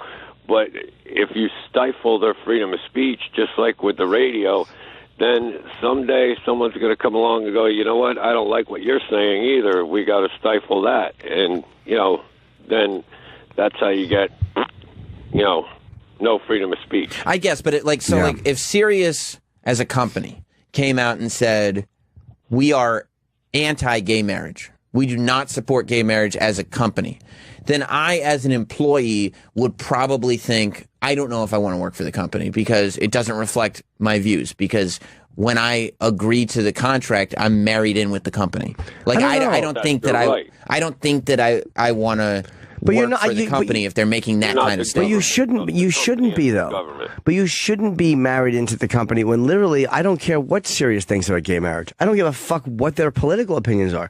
I don't know or care who Scott or who any of them support politically. I'm not talking about Scott. I don't know, but I'm saying that as a whole and as individuals, I know nothing about their politics or their beliefs, and I don't give a shit about their politics or their morals as a company. Yeah, but then I like what I do here. It affects your road dates though.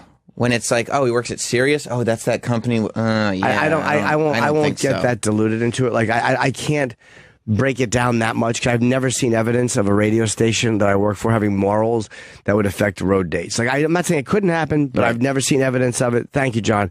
Chick-fil-A had to soften their stance.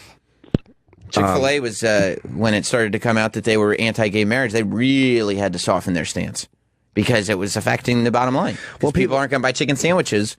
Even though they're the best, and that's all you should do. If you don't like the company, if you feel that the company is not great, I don't believe in protesting the company because they have political. Just don't go there. Like, just exercise your right to not buy their sandwiches. Who cares what other people do? Well, okay, so let's say one of the managers at a Chick-fil-A restaurant is at this rally, right? Right, exactly. And I go, well, if Chick-fil-A is not doing anything, I don't want to support a company that's paying that guy. I'm not saying that's how I feel. I'm saying I'm being devil's advocate here. I don't want to support a company that supports that guy that's at that rally. So I'm going to take that. I'm not going to shop at Chick-fil-A now. But again, that's what's annoying is that none of us think 10 layers deep when we're just going about our daily life. That's all we're doing with all this stuff is we're trying to sound like a nation of attorneys who are picking it apart. Well, technically, if the company does this, well, then why should I? We're going to take my bottom dollar there. Just shut the fuck up. Buy the things you like. Don't buy the things you don't like and speak your mind. Just get your Why is that so fucking difficult? Just get your waffle fries where you want to get your waffle fries from. Shit. Yes. And your employees, when they're off the clock, are you paying them at that time? No, you're not. Then you have no right to say how they feel.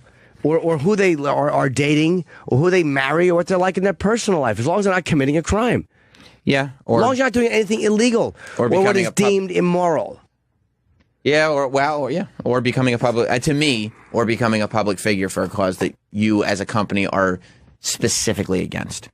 I just don't think that should be part of the equation because I think that's just too easy and it gives too much power to outside enterprises that have nothing to do with you and nothing to do with the company. You see the mooch trying to jump on Steve Bannon? No. Yeah, he goes, because Mooch is upset that he doesn't work for the Trump administration. And yeah, so he has basically come out and said that Trump needs to stop listening to Bannon and that Bannon is the reason for all this, which kind of struck me as, I guess Bannon's probably what got Mooch shit canned, and he's just trying to now get in front of some microphones to shit on Steve Bannon some. Although, Steve Bannon does not have a great history with this stuff, but I do think that Mooch's motivations here are that he got fired and he would like to fuck over Steve Bannon if at all possible. He's probably not aware of what's going on in the White House anymore. Yeah. You know what I mean? Well, the fact that Trump won't announce them at all is kind of annoying. It's cowardly. It's cowardly. It's horrible. It's cowardly. The fact is that he'll go after fucking Mika and Morning Joe harsher than he's going after white supremacists. And again, he goes after Islamic terrorism fairly. I think he's great when he does that. I don't mind it either. I agree with that. But I think he's being cowardly and afraid of offending his base. So he's basically turning into what all of them are. Right. So we got to break. And by not acknowledging it, he's acknowledging in a way, like in a wraparound way. By not acknowledging it, he's acknowledging what his base is. Yeah, and which is terrible. So we have Nick Griffin coming in. He's a comedian buddy of mine. I love Nick Griffin. He hasn't been on the show yet, and we will break and come back. I have a tour announcement. I think at 10 a.m. I have to make it. There's all these fucking rules with when you announce your dumb tour. Well, while you're waiting for that, I'll tell you on Wednesday I'll be at the Highline Ballroom. Is it this Wednesday? That's on Wednesday, yeah. HighlineBallroom.com, 8 o'clock at night, Sam Roberts Wrestling Podcast. Danny Fizzlesticks Soda Pop is going to be there, and other surprise guests. It's going to be a very, very fun show. So if you want to come check out the show, the podcast, Wrestling Podcast Live, it's HighlineBallroom.com this Wednesday at 8 p.m. All right, I'll be right back. So Anonymous took over that site? That's what they're saying, but then there are other people that are saying it's just GoDaddy canceling it. So. Yeah, and then there's people making a really good point that if they did take over, they would have removed that article. It's still, like, right there. What article? The article that made fun of the woman who died, which is why GoDaddy's canceling them. What was the article? Do we have that? It was making fun of the woman, saying, what they call her, a fatty and childless. Yeah. But again, even though that's kind of shitty to say, now sites are being removed because they're saying things people don't like. This is where it gets crazy. They're saying it violates their terms. No, they really went. They said it encourages future violence, which of course it does not. It's just being cunty about a woman's death. Yes. Oh, I mean, there was another article on there that said we're going to rally and get more of these events happening. More events. Yeah, you're allowed to have more events. Yeah. Yeah, I don't think Anonymous took over the site. Yeah, I think if they did, they would have done a lot more. Yeah, I think that's fake. So you think they put that up on themselves because they knew they were about to get canceled? Yeah, just to drum up some attention and get people riled up. Her name was Heather Heyer, Heyer. Yes. What do we know about her? I don't know anything about her. I mean, the only thing I really know for sure is that there is hatred on many sides. Okay, and that's the point. And according to that caller, she just wasn't getting out of the way. Yeah, and sometimes people need to get where they're going. She was, I believe, either a lawyer or a law student in her early... Yeah, I think she was a paralegal. Yeah, in her early 30s, right? Like 32, and she was something around there. And she was just protesting. She was kind of just there to support the idea that people in Charlottesville were not white supremacists and we're not Nazis, and to kind of support the the side that isn't Nazis. And that was it. She was. I think they said. First they said 19, but then I read 24 people were injured, and Heather was killed. Someone is saying Nick Griffin is here. We're going to be bringing him in just a moment. Mike in South Carolina said you have misinformation about the statue. Me? Yes, Mike. How you doing, guys? If I was any better, it would be just a party. What? Good. It doesn't. Well, some of the stuff that Sam's saying is just completely wrong, which is, showing that he's a millennial. Yeah. Go ahead. Initially, the guys were protesting because they're taking down all these Civil War statues all over the South, and in the 1920s, there was a lot of amendments passed by Congress making all Southern soldiers that fought for the South a U.S. veteran, where they received federal benefits, their spouses received federal benefits, their kids received federal benefits. And under national law, when a U.S. veteran, which is what the Civil War soldiers were, any monument being taken down is against federal law. That's what they were protesting. I don't agree with all the crap that went on. So you think that specifically that the Nazis that didn't want the Robert E. Lee statue being taken down were protesting because they were breaking federal law. It had nothing to do with Robert E. Lee and what he was fighting for. No, they were protesting just to protest. That's what these people do. They protest. Let's put it this way: if all this wouldn't have been televised, there wouldn't have never been a counter march against them. These morons. Sunday afternoon would have been high five, and we had a great march. Nobody would have been killed. Nobody got hurt. But it's just the media that pumps this up that I think gets all this going. Just look what happened in Charleston, South Carolina, when that idiot killed the people in the church. Those people at church told the race baiters, do not come to Charleston. We don't want that in our town. My son lives in Charleston, passes that church every day going to class. And some news channel tried to get him to say some stuff about, well, this is the South, this is the way things happen. He just walked away. This is the media pushing a lot of this crap. Yep. Thank you for the call, Mike. They are. Let's get Nick Griffin in. They're terrible. They really are terrible, and they film people at their worst, and they say that they're just doing their duty. But nobody's sitting there saying the media is great. They're saying white supremacists are bad, and whether the media is good or bad doesn't take that away. Agree. Hey, buddy. Hey. What's going on, Nick? Hi, Sam. Welcome to the show. Thanks for having me. Do you guys know each other or no? No, we haven't met. The name of the... Yeah, what's going on, man? I'm good. It's good to be here. Thanks for... We're just talking about all this fucking this violence in Charlotte. It's kind of Charlottesville. Charlottesville. Oh yeah, right. No, it's Charlottesville. And by the way, North Carolina, right? I don't know what state it is. No, it's Virginia. Yeah. Okay. Yeah, and that guy. I didn't even know what state it was in. You're a headlines guy. You know I what I just mean? didn't know. Jimmy headlines. But that guy also bringing up the veteran status of the Southern soldiers and everything. Like, I understand that that's in the books, but that's probably something to be critical about in hindsight. You know, based on the way other countries. No, they should be called veterans. They fought for the, even though they were on the wrong side. They fought against. Yeah, civil. It doesn't matter. They're to them, they were fighting for their homes, and a lot of them were not just fighting for slavery. There was other stuff. No, I think they should be veterans, even though I don't agree with what they fought for. Yeah, I know. It's they're so angry about the thing, and I don't even know what. I mean, it seems like, it's like one of those things where you feel like maybe they don't know exactly what they're angry about, but I don't know. It's such a bummer. It's just a bummer. I don't. It really bums me out. Yeah, it's kind of. It just stinks. Do you have It's any so gigs down different there? from anything I would think that it happened. It's. Ugh. You have gigs down there? I have played gigs down there. Yeah, I've played Virginia. I have plenty.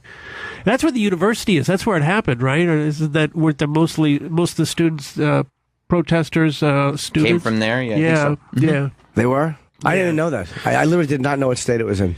Yeah, that's you thought it was Charlotte, North Carolina. Yeah, I know. No, I just said. I didn't Charlotte. want to walk in and go, "Look, you're wrong already, Jim." Oh yeah, you could have. You could have. Charlottesville, Virginia. Yeah, Charlottesville. I thought Charlottesville, North Carolina. That's what I thought. Virginia. Yeah. Yeah. Whatever. What's the difference? It doesn't change one bit of what happened. The point is, it's these United States, isn't it? It's Charlottesville, America. At the end of the day. Absolutely. Yeah. So what's up with you? Are you? I didn't know Nick a long time, and we always just kind of sit down and compare notes about how dysfunctional we are. Right. Is that right? Yeah. Yeah. Yeah, I'm not a high functioning. I mean, especially relationship wise, I can't really figure that out. But I think at the table where everyone's kind of busted balls, I'm more quiet and try not to get involved. But Why? How come you don't? You're a really funny I stand-up. don't know. I guess because I don't know everyone very well, and so it seemed like a dick move just to come out and go, "Keith, your shirt's ugly." I don't know. Yeah. I remember I got an early lesson. When I came to audition for Esty. And I'm on the road all the time. I was mostly a road comic, and so you always tell the MC what your what your credits are. And I came in, and right before Keith went up to bring me up, I said, "Oh, and by the way, I've done Letterman 3 times." And he goes, "I don't give a fuck." I went, "Oh, okay, all right." How come you can't function in relationships? I don't know. I mean, I guess like everyone else, I think a lot of people can't figure it out. I mean, mostly because I'm obsessed with my little career, but I was divorced. I've been divorced, and just being on the road all the time, all that time sitting by yourself in a room, it just seems like you get used to it, and it's hard to hang for a long time. What do you do on the road when you? I literally just sit in the fucking hotel room. I'm nothing. worthless. Absolutely. I mean, people say, "Oh, did you go to the Alamo?" I go, I didn't do anything. I went to McDonald's like 3 days. I eat horribly when I'm on the road, and I write a little, like an hour a day, but other than that, it's 30 minutes on the elliptical and then back to my room. It really is awful, isn't it? Nothing. It's awful. And I've been doing it for so long. Like, I grew up in the Midwest, and that's where I got started in comedy. And like, the guys who were kind of big in the Midwest, that's all they did was like the road. They didn't think maybe I should move to LA. I'm saying the vast majority of them just wanted to work the road. And I kind of followed that suit. And I just got used to being on the road all the time. And then when I moved here like in 90 originally. and I couldn't get any work at all, and I was just sitting around doing nothing and having these dead-end jobs, and so I said, shoot, I'll go back out on the road, and I did that for another 10 years, and then I moved out. You get fucking really depressed, though, and it sounds like people are like, you got an easy job, and it is easy, but sitting in a hotel all day when you're by, it just brutal. Stinks. But why don't you not do that? Why don't you leave the hotel I know. room? Well, it's a good question. I don't know. I mean, a lot of these towns there really aren't that much to do. Yeah. And, if there's not a good movie, what are you going to do? You don't want to rent a car, like you just. I've never had that much money where like another $300 for a car a week is it doesn't look good to me. Right. Yeah, what you want to go like how much am I going to spend to go and do something that I really don't want to do? Right, it's a business trip. Yeah, I kind of want to do something. I just want to kill the boredom. But you want to go home with as much money in your pocket. Yeah, and before laptops, it was even worse because it was literally I'd go through the phone book looking for escorts. I really would. The second I check in, I'd grab the phone book. Yeah, I mean, I spent a lot of time initially when the internet hit online, having sex with myself and masturbating just constantly in my 20s when I got started in stand-up. And luckily, just jerking off on the road? Just constantly, just horribly, just brutal. On dial-up or something. Like, it wasn't even fun. It was just like something to do, I think, just to fill the time. Yeah, just jerking off until like, all right, it's 6 o'clock now, I can shower and get ready for the fucking gig. Yeah, exactly. Yes. Really. Was there nothing on TV or anything? It was just masturbation was the last. I'd have a sports center or whatever, but it's just, no, nothing. And it makes it hard, though. Like, you start to not want anybody around. That's exactly right. Like, I don't want a girl around. I don't want anybody around. I just want to be by myself because then somebody else's fucking energy just annoys me. Well, I guess you probably figure out your routines, right? And you figure out how to turn it into something that you don't hate, but you have to kind of trick yourself into thinking that you're having a good time, and the minute that somebody else is around, they fuck up the entire. Absolutely, yeah. You no matter how boring it is, I did have a routine, and when someone else would get involved, like every now and then, I'd meet somebody on the road, and then I'd get the bright idea. Well, that shouldn't be a one night stand. I'll invite them to Philadelphia, and then they get there, and you're like, like as soon as they walk in, you're like, oh, why did I do that? I should not have done that. Yeah, because the second day, the magic is gone. Nothing they did wrong. They're just the magic is gone. Yeah. It leaves. The conquest of the fucking, like when you're in a town and you meet somebody and you hook up, and then when they show up, it's like, oh yeah, then you start to look at them differently. Like, oh. You go to sleep, and all the endorphins have just left you in your sleep, and you wake up like, oh, crap. Were you a guy that would let women stay over, or would you want them to leave that night? Well, I mean, ideally, I would like them to leave at night, but no, I'd have people spend the night. Yeah, definitely. But again, I wake up in the morning and then you have to, they want to go to breakfast, and that turns into a 3-hour thing, and I just really wanted to get back to my own selfish little thoughts. And they want to see you that night a lot of times. What are you doing later after this? Like, they don't want to feel like they've been used in a one-night stand. Yeah. Do you ever have any that got clingy?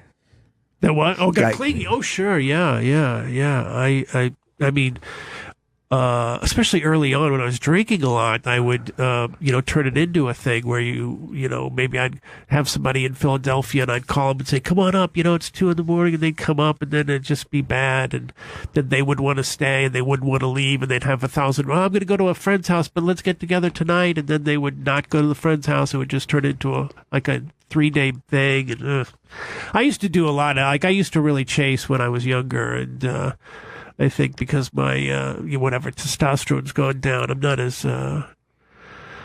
quick to jump. Yeah, I'm not as more. I won't work for it anymore. Yeah. Do you want a relationship now, though, or you don't even care anymore? It's just so hard. I don't know. I'm in a relationship right now, and it's really hard. I mean, I really like her a lot, and she's great. She doesn't put any pressure on me, but I hate to say it, but that, I think as a comic, you get really selfish. You're just thinking about your thoughts because you're trying to develop material, 24/7 in your head, and just to have someone there where you need to be present, it's a challenge. Yeah, because you have to show up and do what they want you to do. You have to talk about things they want you to talk about. I'm like, ugh. Yeah. Just, I'm not interested. I'm not interested. You get bored a lot? Yeah. Yeah. Sometimes. If I'm seeing somebody, like this. Well, I guess there probably is a thing, too, right? When you hang out with comics, like, there's this idea that these conversations are funny and fast-moving, and, like, you're dealing with people that think on a certain level. And when you're in a relationship, at points, you have to go hang out with her and hang out with her friends and just be a part of conversations that are excruciatingly boring. Yeah, that was my big problem in my marriage is I had to do a lot of that stuff, and I couldn't pull it off. After a while, I just said I can't do this anymore, and it was just be tiny stuff like going down. I lived in an apartment complex where her best friend was in the same complex, and we would go down there and sit for hours, and it would while they're talking. While they're talking, it'd just be awful, and I just couldn't do it. How long were you married? Not long. I only was married 3 years. We were together 9, but. Yeah. Do you have kids? No kids. That's probably a good thing, right? Yeah, I think for a variety of reasons. But she was in grad school and I was on the road, and it just didn't seem to work very well. And I haven't spoken to her since, but it's... Was it ugly? Yeah, I think it was kind of ugly, sure. Who actually decided they wanted the divorce? Well, it sort of was me in the sense that I said, after a particularly bad day of hanging out, which sounds horrible. It's my wife. Of course I should hang out with her. But anyway, maybe a weekend of that, I said, I think I'm going to move out for a while, which seemed like a reasonable thing to say to your wife, but which wasn't. I did not that I went in your head, like it was like, well, this is like I'm not being hostile about it, right? I'll just get my own place, and this will be fine. We'll still be married, right? But you're treating it like you've been married for like 35, 40 years, but it's been 3 years. It's been 3 years, and. And so I did that, and she said, if you move out, we're getting divorced. And I said, I don't know what to tell you. I really need some space. And she went into the other room, and she came back in like 5 minutes later. And I guess this is in L.A., and I guess you could get started on a divorce with these papers that she printed out. Oh, geez. She threw it down and said, if you want to move out, sign these. And I took it as a challenge because she had a little... She seemed pissed off, and I didn't want to be a pussy, so I signed them. And that was it?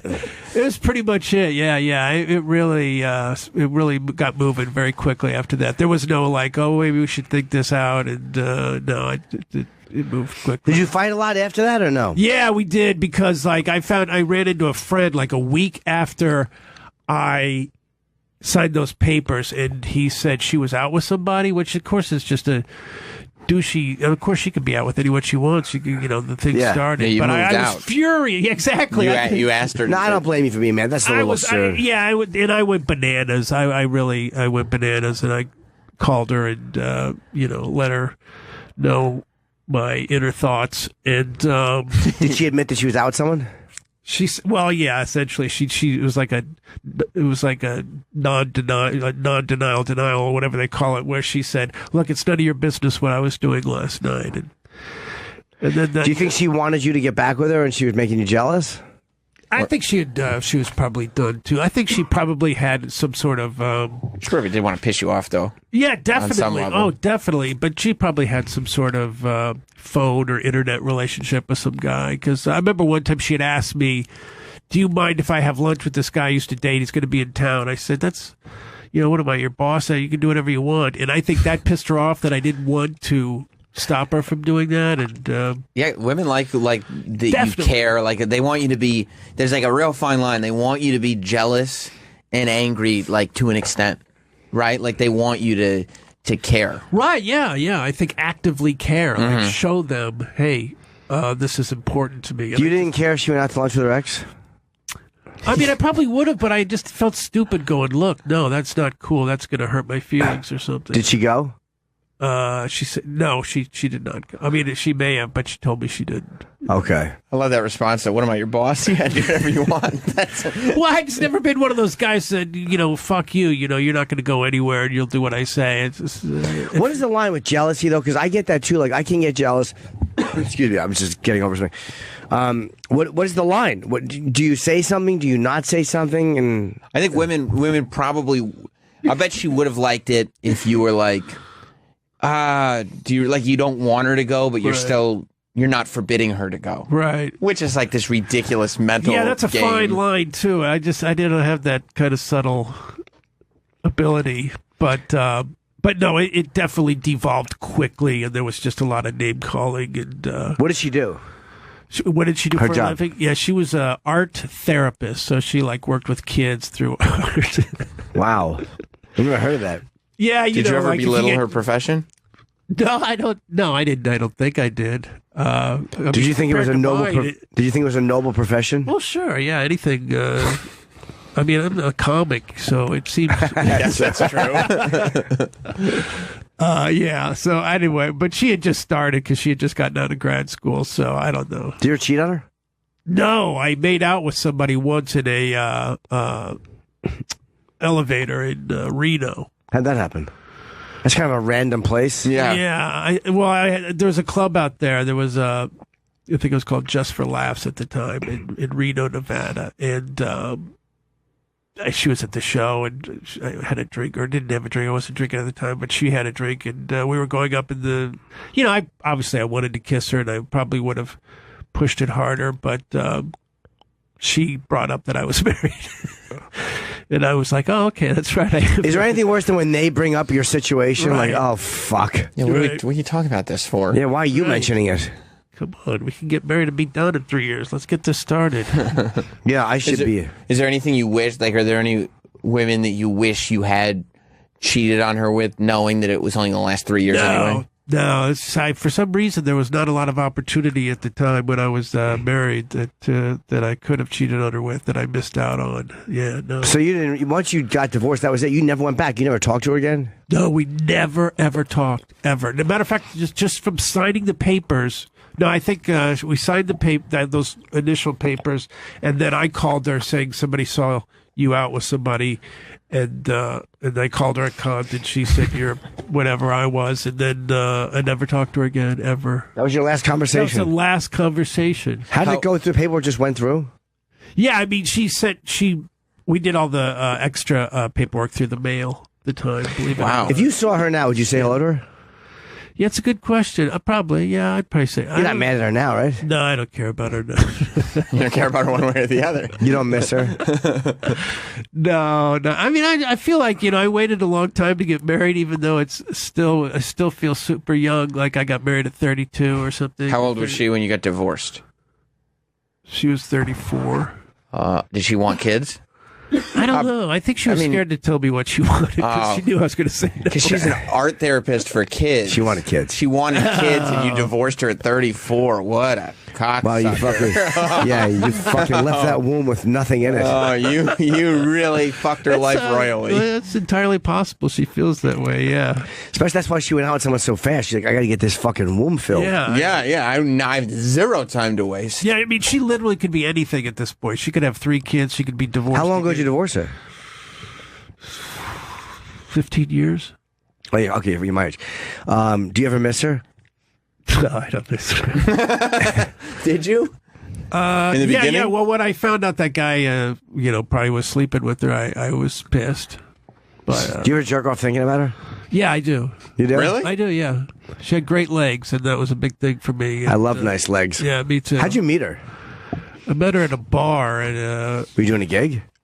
I was doing a gig, in Kansas City. That's where I'm from, and I kind of knew that I was like kind of head over heels for her initially. But this other comic was dating her. I was still living in New York City at the time, and then I moved back to Kansas City like a year later, and she was to be with her.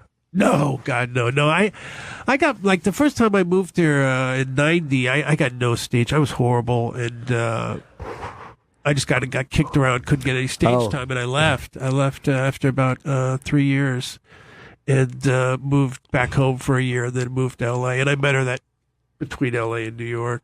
Well, in Kansas City, did you do Johnny Dan when you were out there? I didn't. He wasn't a thing when I was around. He was not even happening back then. Okay, so when you go back now, you don't do him? I've played New York. I mean, I've played Kansas City once in the last 15 years. Oh, okay. Yeah. I'm fascinated with divorce. I really am. Because it's just such a big part of your life at one moment. You're married. This is the person you're going to spend your life with. And then you're just dissolving everything. And it can be like yours, which was fast and clean and nothing. Or they get ugly and drawn out. And it's just a fascinating thing. Because it really is a life plan. Like when you get married, that's like the one thing in life that it's not a job. When you start a job, you're going like, okay, let's see where this goes. When you get married, this is for the rest of my life. Like I'm starting my life plan here. And then when you decide to get divorced, it's an admission that like, oh, this life plan is not working out. Now I got to start something new. Yeah, it's drastic too. It's exactly Yeah. like you're saying. It's like, this is my life plan. And then when you start to feel like in your gut, this isn't right or this isn't working, I mean, it's a real problem because you just can't figure out what you should do. And of course, there's all that guilt that, you got to work through it and you should keep going. And do you ever wonder where you'd be right now if you stay with her? Like, what would it be like? yeah, I don't know. I mean, it's got to be miserable, I would think, doesn't it? With kids? Well, yeah, with kids. Yeah, definitely. You would have had a couple kids by now, right? Yeah. Inevitably. Yeah, you'd have you to. stick around that long, something's going to happen. And, no, I'm glad it did work. I'm getting glad for her, too, because it would have been a nightmare. How long after that did you fuck somebody? Oh, I don't know, hours probably. I mean, I was mad at her for seeing somebody, and I'd probably already been with somebody, yeah, because it was I knew a bunch of people were in that area, and I probably had sex pretty quickly after that, yeah. That's the best way to get rid of it. Yeah, it's together for 9 years. So Yeah. that means from right 23 or 25 to 34. About 26 to 35, yeah. You took all of her childbearing years. I know. That's why I don't think about it much. I do feel bad about it. I probably should apologize on some level, but well, why? You just, you didn't... I know. That's another thing. Is like, why should I? If you want to meet halfway. So you dated for 6 years, then she was pressuring you to get married?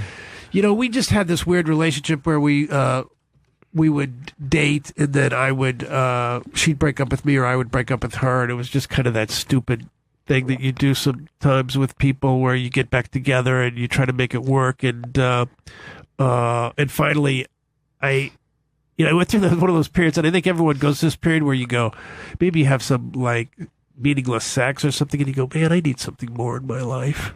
Remember that girl who was, kind of nice to me, who seemed cool, which was my ex. I went home and asked her to marry me, and she said, yeah. How long would you break up And for? it's another moment where I did it, where I said we should get married. And it wasn't that classic get on your knees stuff. I think we should get married. And as soon as she said yes and kind of started rolling a bit, I was like, oh, fuck. I'm really doing this. Yeah, what am I doing? Wait, how long were you broken up before that? A while, like probably 8 months. Oh, you a while. So you decided to marry her after 8 months without a fucking... Yeah. Yeah, I that seems like a know. poor decision. Really? Yeah. Yeah, it didn't work out like I thought. Oh no. So your the relationship now is still, you didn't like. It's great. Yeah. No, it's great. But you said it's tough. Of course, it's tough because I'm Are you sick? Well, I have these polyps in my nose. I feel You bad. sound congested. I'm sorry. Yeah, But that's okay. I'm always congested. I'm supposed to get them lasered off, but I don't. I haven't been able to figure out. I have to take a week off of work. How do you get the polyps in there? I think they just said it's everything. It's pollution. It's all sorts of stuff. Finger. Right. Fingers. Nail scraping. Yep. so they gotta shoot polyps off you. Can you breathe well or no? Nah, not when I'm sleeping. Like I can't do it. I can't either. I just farted. I didn't Do you mean have, to. yeah, it sounds like you don't have congestion in your bunghole. No, I know. It's wide open. I didn't mean to time. I didn't mean to time that. Like, say, can you breathe well? You lifted your cheek up. No, I did, but I didn't mean to time it like that. It was incidental. How long have you been in the relationship you're in now?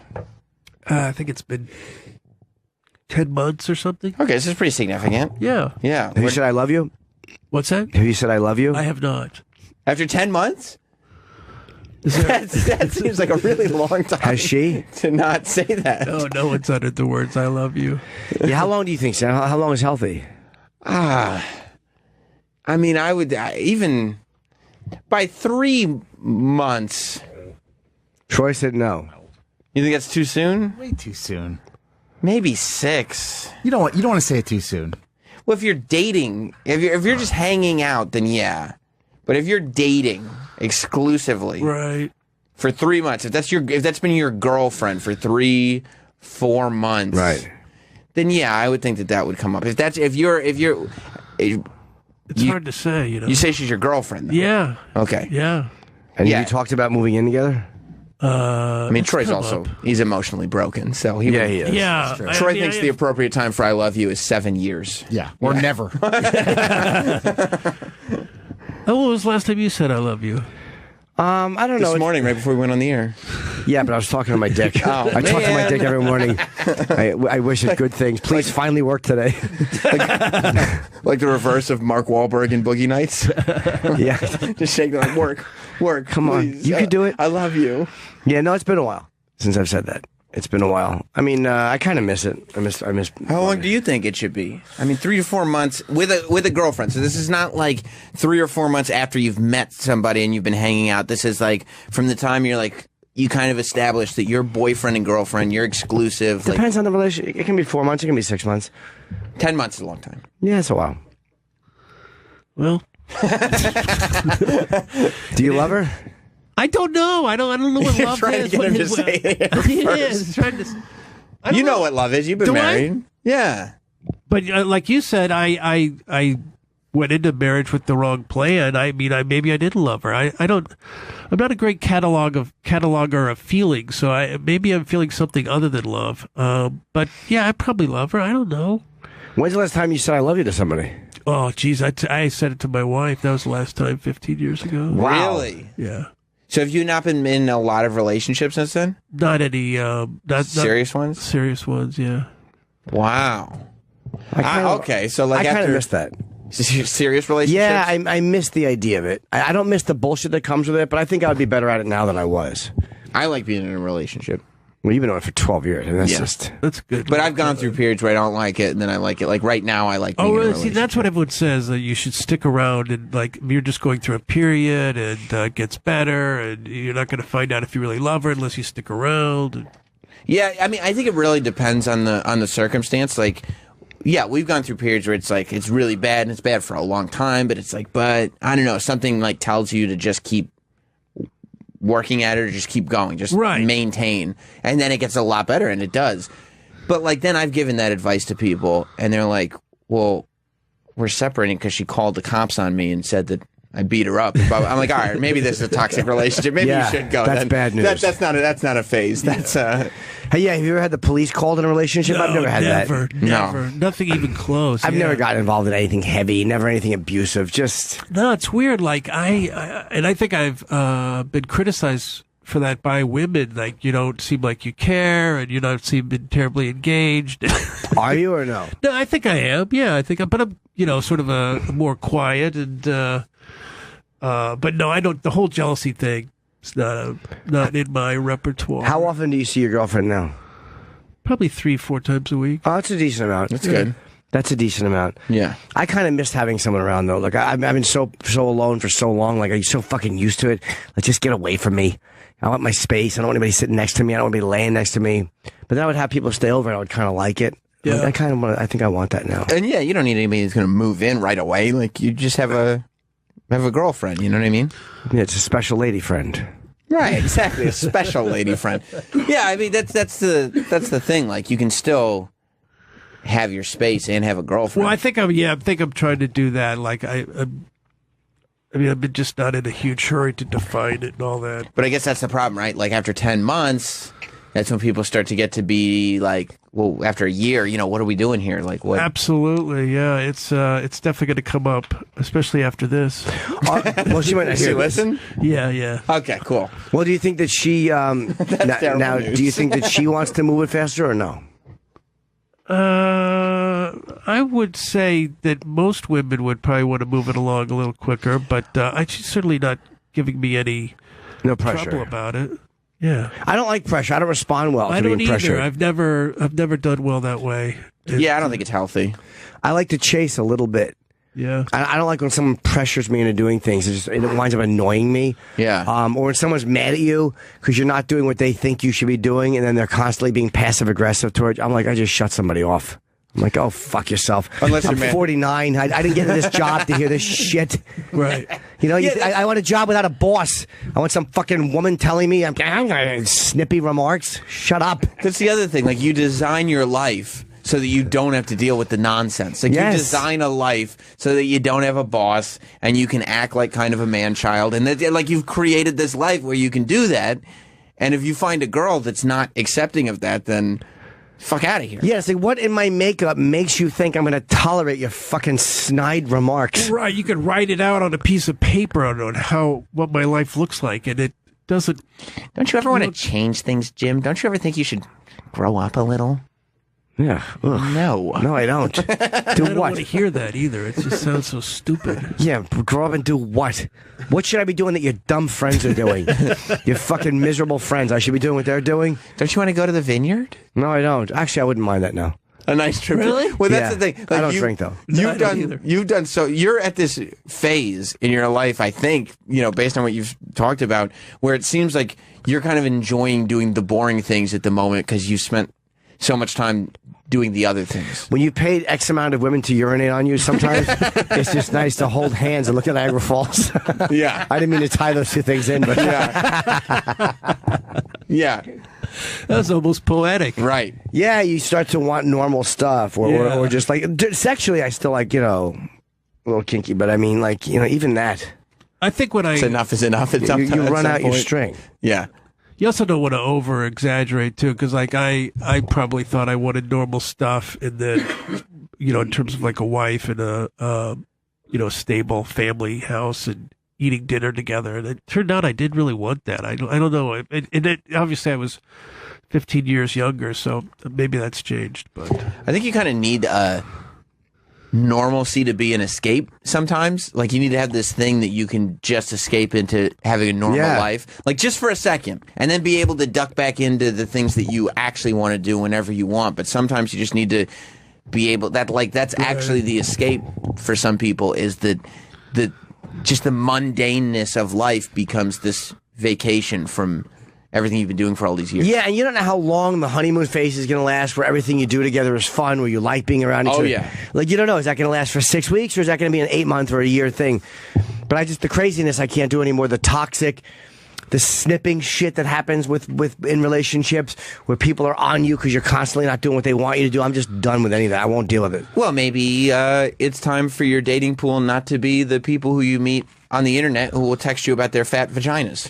No, I don't necessarily think that's true, Sam. I think I don't think there's anything wrong with meeting people on the internet. Like, it's no less. Sometimes you know people well from talking to them online because you talk a lot. And then as long as you meet and interact as well, you can learn a lot about a person from texting with them. Yeah. Sometimes I know more about people than people who have dated them for years. Because I've texted with them and asked questions, and they tell you shit, and you learn stuff. As long as you interact feel well. more comfortable not being in front of you, and maybe they're a little more honest because they're behind their computer and stuff. Maybe. I don't know. I have to announce something. I know it's a really awkward time to do. Look, nothing bad. if you feel it, share it. I don't know why they said 10 o'clock to do it here on the East Coast. Because that's when listeners are listening. They want to hear the big Jim lifestyle announcement. No, not that announcement. No. Oh, Jesus. Okay, Oh, never mind. no. Never mind. This is my tour. Oh, I have to announce my tour, Kneeling Room Only. It starts September 22nd in Seattle. And all the tickets go on sale, I think, this week. So just go to my website. They're at different times. It's a whole fucking thing. But I'm doing Seattle, Portland, Dallas, Austin, Scottsdale, Tucson, Las Vegas, Minneapolis, Madison, Wisconsin, Los Angeles, New York, Indianapolis, San Francisco, and Sacramento between September to November. So that's in 2 months I'm doing those cities. More will be added for December and next year, but that was what we wanted to put together right now. So check JimNorton.com if you're in any of those cities. And that's the name of the tour, is Kneeling Room Only, and I'm doing it for those 2 months. It'll go beyond, but that's what we have right now. You got shirts? Is it all up? Thank you, Travis. No, but I probably should make them. I couldn't even sell all the Mouthful of Shame shirts. I overmake shirts. Make less. Yeah, maybe I'll make less. Yeah, make it a little less. But no one wants shirts anymore. Really? Nah, no one cares. You don't think so? Nah, I'm not going to Midwest? sell. I'm sick of selling shit. You know what I mean? It's too time consuming, and the venues don't like it because you're there for an hour. Do you stand there when you're selling? Yeah. I used to stand there. I'd take pictures, and I still like taking pictures, but it's just too long. Enough is enough. Yeah, I'm getting old. Yeah. Go do your gig, leave. My girlfriend just saw your show at the Fat Black, I guess last night. Oh, yeah. That was the work. I forgot that I had that. I flew home from Toronto yesterday, and I saw on my calendar, so I talked to Liz. I'm like, do I have a gig? And she's like, yeah. So I wound up doing that. It was really fun. And the fucking flights, of course, LaGuardia was an hour delayed every time, so I was able to switch to an earlier flight, which was really delightful. It's the first time the airlines have worked in my favor in a year. Hey, things are looking up then. Yeah. That was a fun show last night, but I was tired. Can I take Dramamine when I fly? I get sick. She loved it. Did she enjoy it? Yeah, she did. Did she go with her friend? She's a huge comedy fan, yeah. Is that where you met her? Yeah. She contacted me on, we just said hello on Facebook, and I said, let's get coffee or something, and we met. And how long after you got coffee did you know you liked her? Oh, I think right at coffee, yeah. And Jim means liked her. Yeah. Yeah. You know, how long after? How long after did it happen? Was it immediate? You talking about you know what? Yeah. Oh, yeah. I'm still in the dark. What are we talking about? Ass eating. Oh. I thought that was clear. Having yours eaten. I love having my ass eaten. You do? Yeah. That's nice. You like yours eaten? Oh God, do I? Yeah. So that's what you need. You need a girlfriend that is fun to hang out with, that doesn't pressure you too much, and that has an artful skill of analingus. Yeah, who likes ass eating and who likes her. I need a fun girl. Right. Yeah, no, I've heard. Do you think that that's what fun means when, you see it on people's dating profiles? Like, I'm just kind of a fun girl that likes to have a good time. Oh, good, she eats ass. Yes, that's perfect. That's how I interpret it. You hear two girls over your shoulder say, I want to have some fun. Oh, yeah. Oh, wow. You get my belt coming undone. I know what she wants. She's an ass eater. Yeah. Good for her. She wouldn't have said it. That's code. Hey, you really worked on Bobby Slayton's radio show, Bobby Slayton and Sue Murphy. When was that? Oh, my God. That was probably 98. Where was it? It was called Comedy World. It was an internet radio show in L.A. Well, it's done out of L.A. This was probably 98, 99. And Bobby had an internet radio show way that long ago, but he was ahead of the curve. Well, it was just there was no one listening. I mean, there was no way to find it, back then. But if he had just stayed with it, he could have podcasted way early. He was like him. Havey had a show. Bunch of other comics had a show. Like one of the Zappas had a show. It was all in one big giant warehouse, and it went down hard and fast. How long was it there? I think it was there a year. What? No one. It listened? was a startup company. No one listened. They couldn't. They couldn't figure out how to get listeners. How to drive people to the... Oh. There was no billboards or anything. It was just right off the internet. And .com. Yeah. It was called comedyworld.com. And everything was AOL back then? Yeah. God, I mean, back then it was like... When AOL first came out, a lot of people didn't even know how to go to websites because you go to AOL keyword or whatever. Like there was just a web browser coming up was not the default. I had no idea how to use the internet when I first started. I didn't either. I was so amazed when somebody showed me and so excited and yeah. Do you use AOL anymore? No. I don't either. I do. It's great. It really is. Still really good. Once in a while you hear somebody with an AOL fucking email address. You're like, what are you doing? What are you doing? You'd think you just changed out of embarrassment. Gmail's free. It is free. Everything's free. And AOL erases your shit after a while. And you run on Keenan in '97 too. What kind of show is that? God, that's the oldest bio. That was a late night talk show at the same time. It was like 90. I don't know. Whatever it was that show and also Vibe. They had them both on at the same time. Vibe was hosted by Sinbad, and then this one was hosted by Keenan Ivory. You were his head writer. Oh, is that like a talk show? Head writer. No, I was just a writer. I was only there for 13 weeks, and they were just trying everything, not in terms of writers, but they were just motoring through writers there. Like when I lived in LA, I was supposed to do this show. It's going to be my first late night stand-up appearance, and then I got bumped at the last minute. And for who? I can't remember. It was a friend of Keenan's.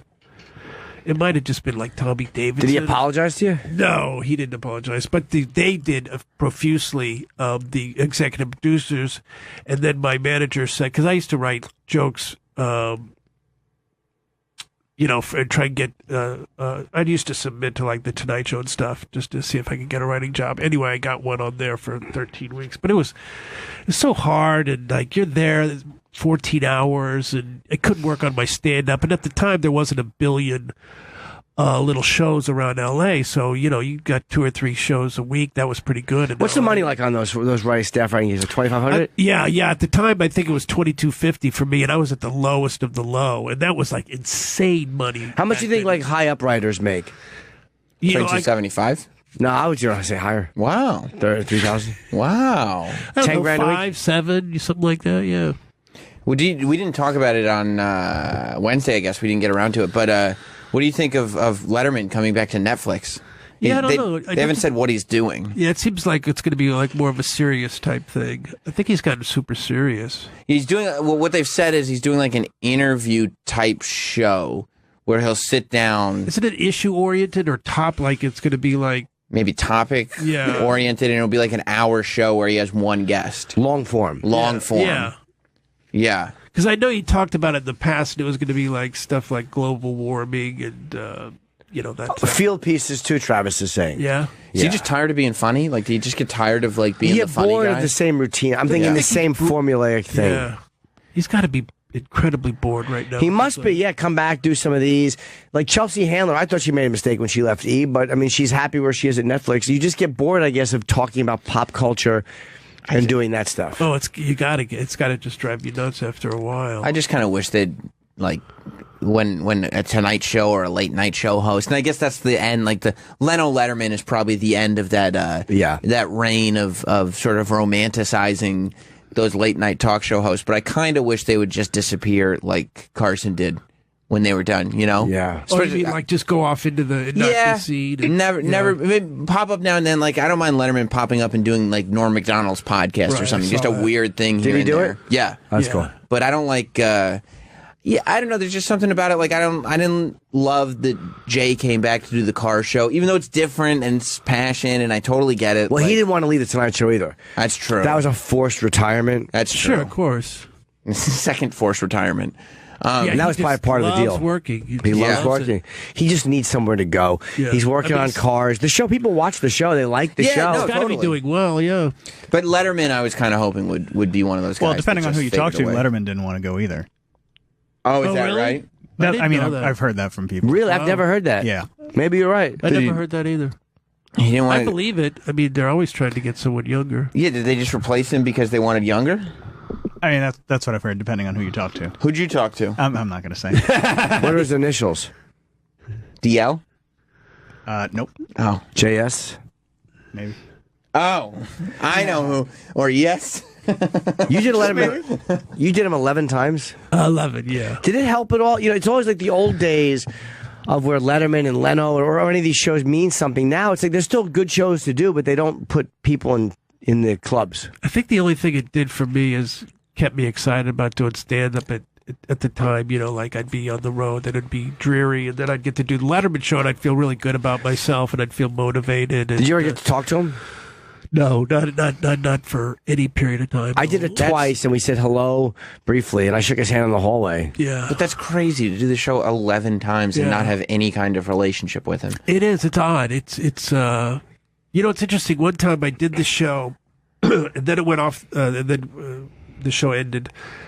And as Jim knows, you go out into this area, and then you take a elevator up. And we were waiting for this one. There's only one elevator to go back up to your dressing room, and it was just taking forever. So I said, "Oh, I'll take the stairs." So I started to walk up the stairs. This was after the show ended, and producers went, "No, you can't go up. Dave's up there. Like they just went bananas. Like, same thing. It was like terrified. Yeah, the same thing. Whereas I didn't even take a picture with him.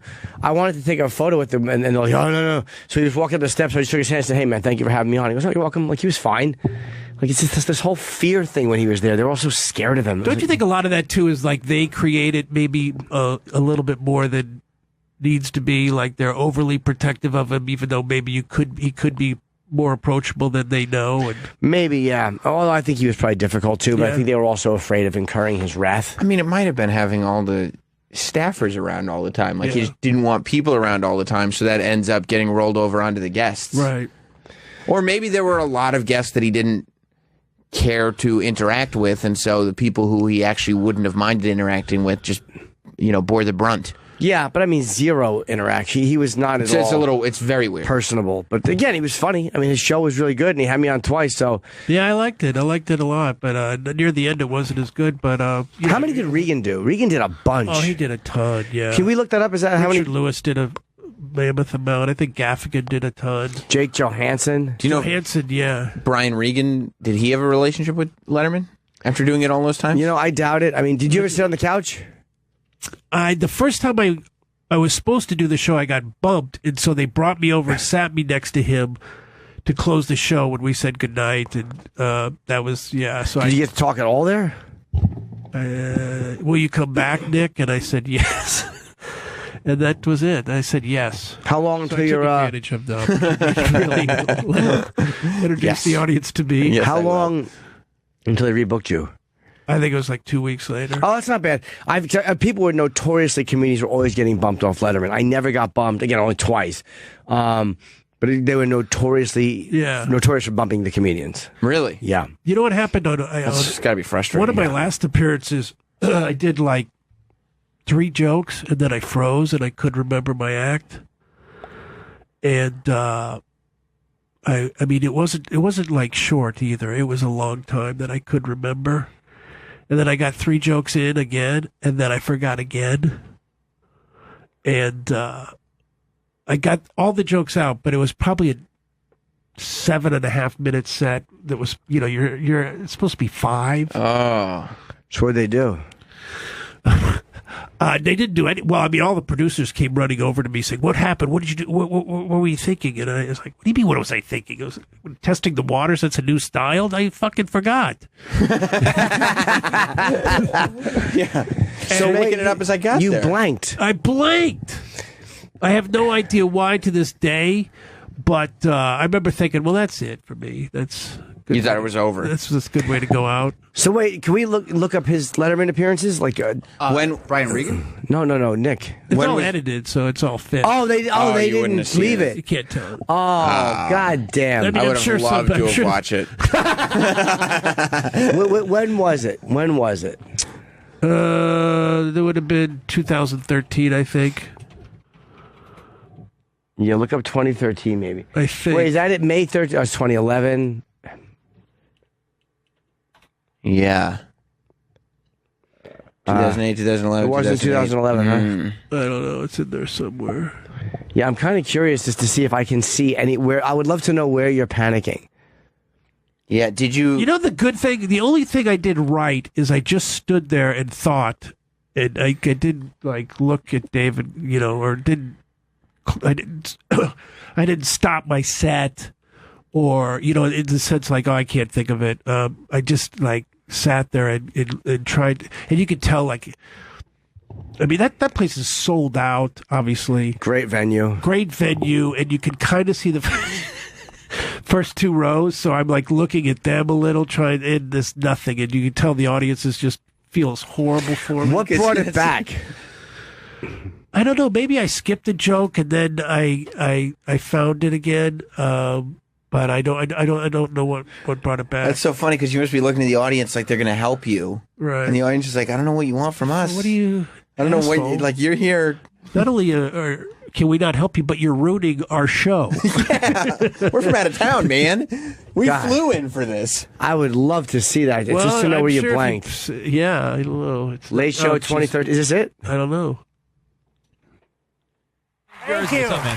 Thank you. Oh, That's jeez, so I don't great. want to hear Thanks this. Just for a minute. It's Thanks horrible. for being here. Hello? Edgar? Yeah. Oh, you... Proud of you? I don't know what it is. Proud of you. For getting out of the house. Yeah. Is this the one? I can't remember. I haven't looked at it forever. It's probably the one, though. So much good stuff in the house. I think this is the one. Right? Computer, TV. You want to see where he blanks? Food, heat. I don't know if you can tell.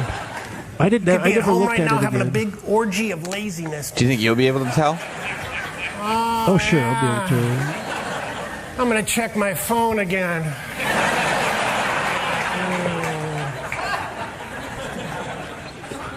I don't think this Lazy. It's a young man's word. Old people hate that word. I worked my ass off when I was your age. Probably shouldn't have. I think this is it. Yeah. It's made you really cranky.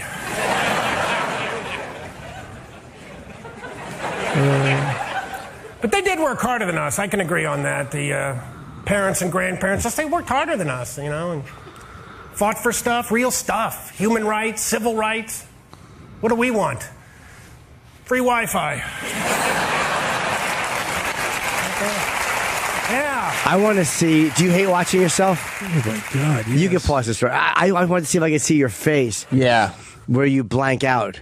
But what the amazing part is, like, Letterman comes over and I don't think he shakes my hand and puts it over, and they just see me like. It's like Charlie Brown. You're defeated. Did he say anything to you or no?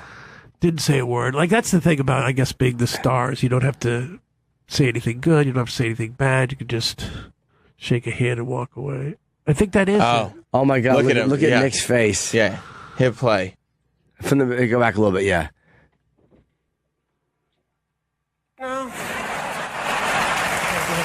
Oh, yeah. Oh, he's very disappointed in his set. You can see it on your face. Look at him. See ya. Nick Griffin, ladies and gentlemen. Thank you, Nick. Always a pleasure. Oh, there he is right there. He's not happy. Oh, that's so... Nick waves and a head bow while you fucking... That's everybody's greatest fear. Yeah. Is blanking. Mine too. I mean, did you have cue cards? No, I've never done cue cards. Always do them. Do you always do them? Always, or bullet point. Yeah, just a bullet point in case. That's all you need, yeah, is a bullet point. And I always thought that was like amateur or something. But So how does it work? Do you ask the crew, like, hey, can you write me cue No, they cards? come to you and they go, where do you want your bullet points?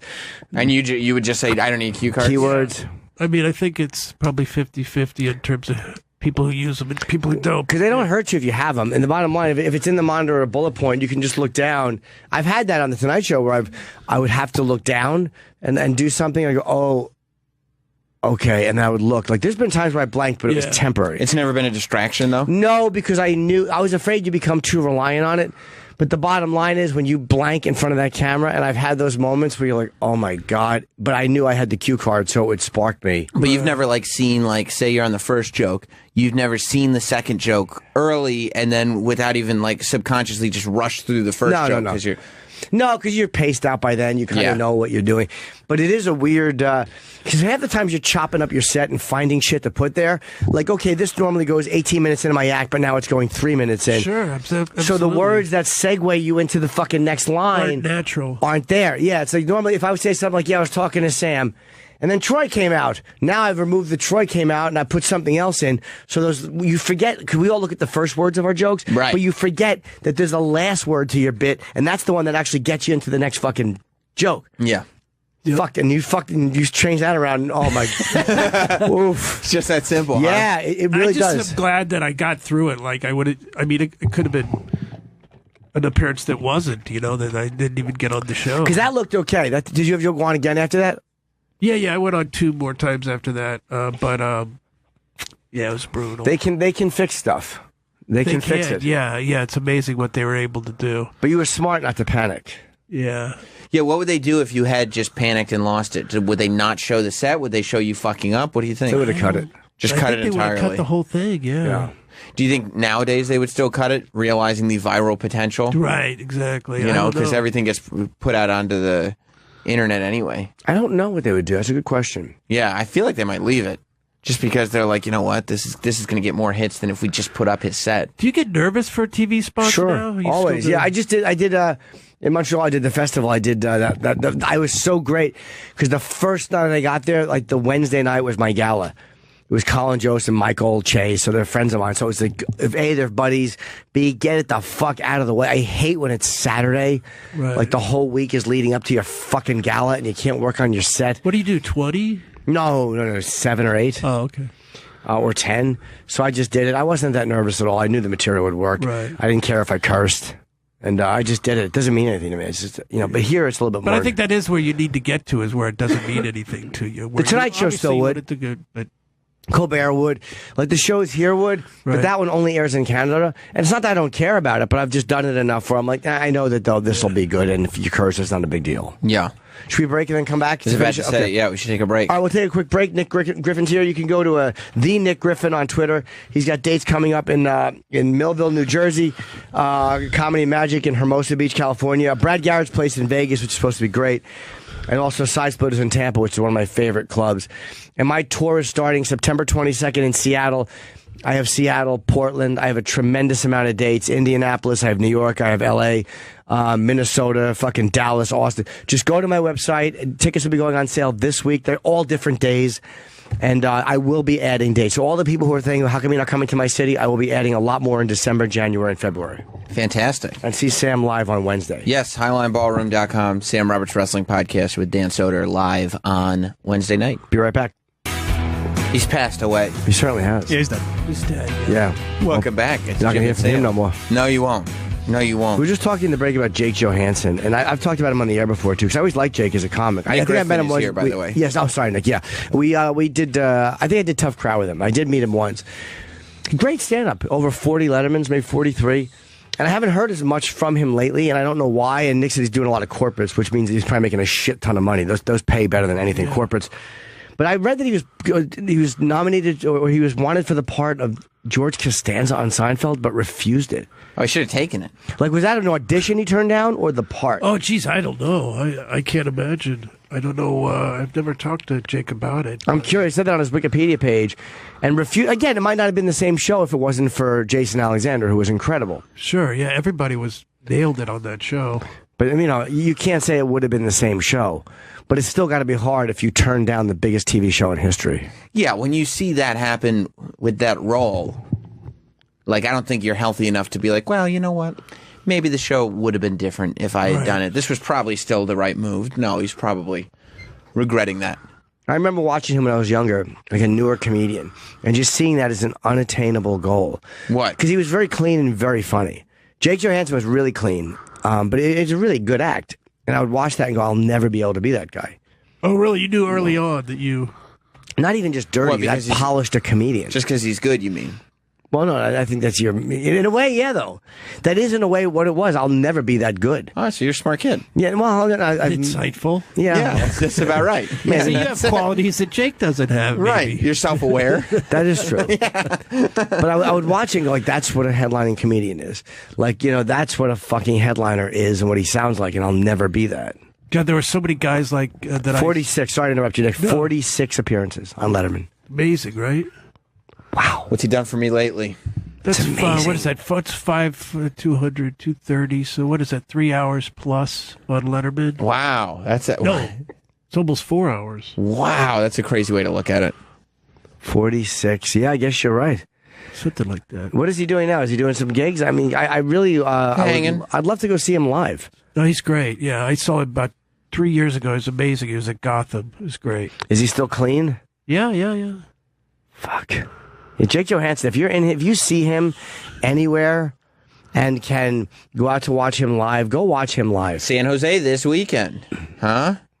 Oh, he's in the Hamptons next week. I would have seen him if it were the last weekend. August 24th. Did I mention I was in the Hamptons? You did. Dom Herrera and Carol Siskind, who I know the name of, and for all these years I've known who she was. She was in a book, I think, called Comic Lives, which I read when I started, and it had all these comedians in it, like they talked about their life and all that stuff. And I think she was one of the ones I've her and George Calfa were two people whose names I remember. Do you know George Calfa? CIALFA? I don't remember. Why? Yeah, because as soon as you said Calfa, that was I figured I'd seen that a bunch. Yeah. I don't know why I'm going down this weird road. Yeah. I'm just curious. I'm not sure either. I'm just wondering. How long's the? Don't be sorry. How long's the construction supposed to be going on around here? I don't know. It doesn't bother me because I never go down there. That's where the offices are. What's being constructed? I don't know. They they took all the cubicles out from down the hall, and I guess they're just going to replace them with more modern cubicles or desks or whatever. Right. And they tore the ceiling out, and then they put up like drop sheets all over the floor, and it's been that way for weeks now. Since they tore out the ceiling and put up the drop sheets while we were in Montreal, and it seems like nothing has changed since then. Do they know when? How long? 3 months. Months? Yeah, I think towards the end of the year. I think they're supposed to be finished. End of the year. Yeah, but what are they doing? Well, just think about how many wires they have to run. The wires are there. I mean, they probably have to redo everything. Look, what exactly are they doing? Because they're not building studios. They're just redoing. You know how there was workstations? Yeah. They're just going to make more modern workstations. Those were kind of old. Were they? Yeah, they had like mini disc players in them and like DAT players. Just take out the table, put in some new tables, and buy a couple new computers, and you'd be amazed. I don't think it's that easy. Done. It's pretty easy. I saw Bar Rescue last night. He turns it into a whole new bar in like 16 hours. It's pretty much the same thing. It's incredible. He's a fun guest. I like him. I don't watch the show at all, John Taffer. It's the best show. But I really like him. It's the best show. I want to watch it just to see him be a dick because he's nice to us. So I want to see him be a dick. Oh yeah, the beginning is always the best. You turn it off after like 20 minutes because then that's like the story of them getting better, and then it's a lot nicer. But the first 20 minutes or so, when everything's What a are disaster, his credentials? Like, why is he the expert? he's done a lot of he's run, I don't know, 20-something bars. Oh, okay. And he's this big businessman and a consultant. Like, he used to be a consultant, I think, for the NFL. Like, all kinds of weird credentials. It's odd that he got there. But, like, he's doing a bar last night where it's like the dad's bar, and his sons are working in the kitchen. And, and John's watching on his little TV in his car going like, this is ridiculous. Oh, the chicken's not cooked right, or whatever he's saying. That's disgusting. And there's always like one final straw.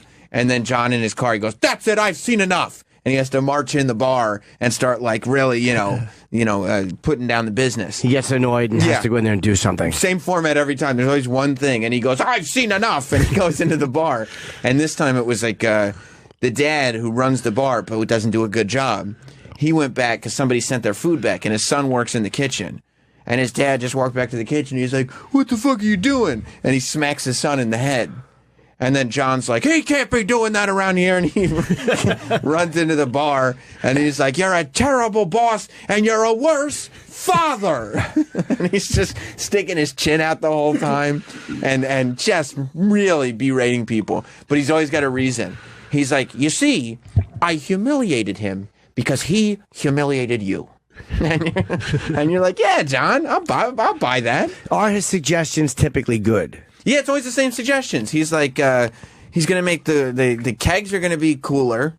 He's going to get more POS systems, which is like the send the orders back to the kitchen. Right. And then he teaches them how to make drinks. And it's like that's it? Yeah, that's it. Does he know how to make drinks? Oh, they said he made a mistake on one. Yeah, but he brings in a mixologist to come in. He's like, this is the top mixologist in all of California, and da-da-da. And then she comes in, and she's like, this is how you make a mojito. And they're like, oh, it does taste better. Like they drink it out of the straw, and they go, yeah, that does taste better. And then business goes up 80%. I don't know how. Why they were making it poorly? Yeah, they were shit at making drinks. He never shuts it down. Every now and then, he comes in and there's somebody that won't work with him, and then he just leaves. He doesn't fix their bar for them. But almost every time, they come in and then they take a day to replace all the countertops, paint the bar a new color, usually give it a different name. And put in new soda guns or whatever. Well, I think that we talked to him about it's the ego of the people because they never want to admit that they're at fault. Yeah. They never want to admit that they're the problem. We've all met people like that in our lives. They're impossible. Yeah. They're hateable. But, when you're running a bar and it affects your business, you don't want to admit that you're the problem. Sure. And that's what he does. He goes in and he's like, well, if your bar's in trouble and your employees aren't working and you're this and you're that, then who's to blame? I guess I am. And that's when it's, all right, now it's time to, now we're in the recovery mode. Now we've admitted.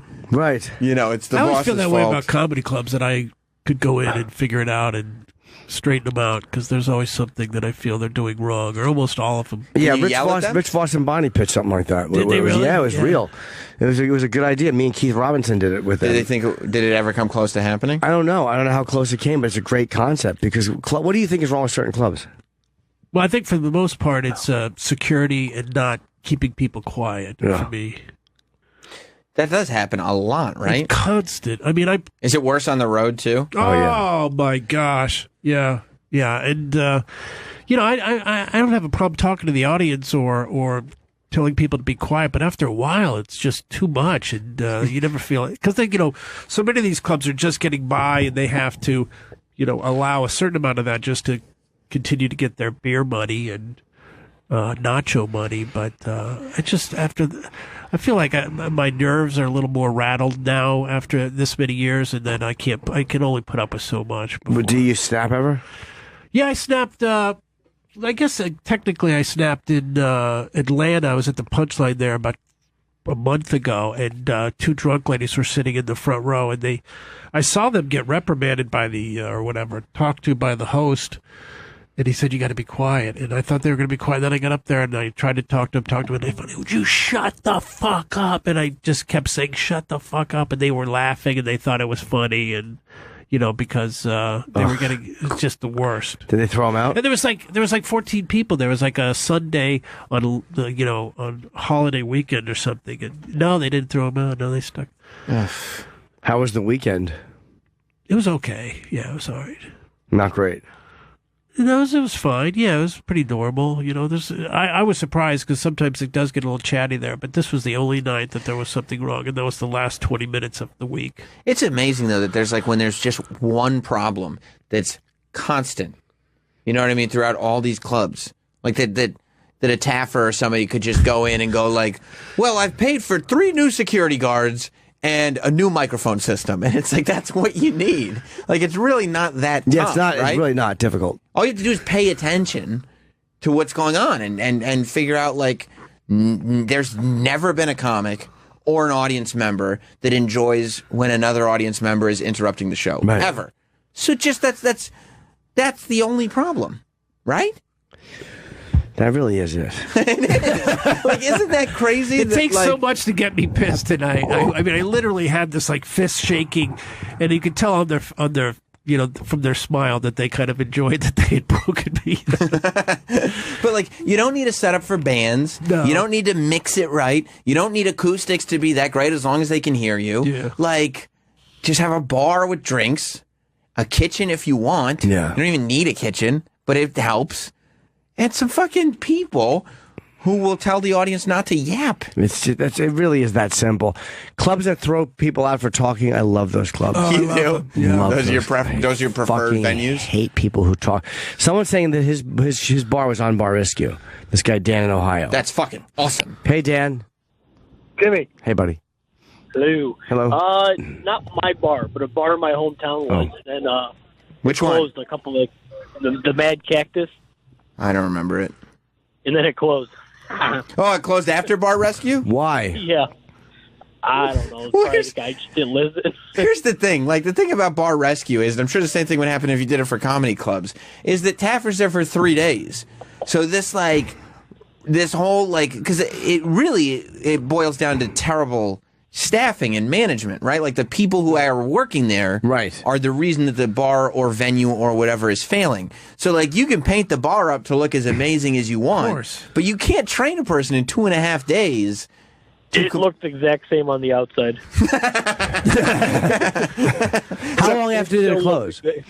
I couldn't even tell you. Yeah, a year maybe. I'll bet the kegs were cooler, and I'll bet it had 3 new POS systems. And it's sat empty for 3 years now. Oh man, no one can make it work.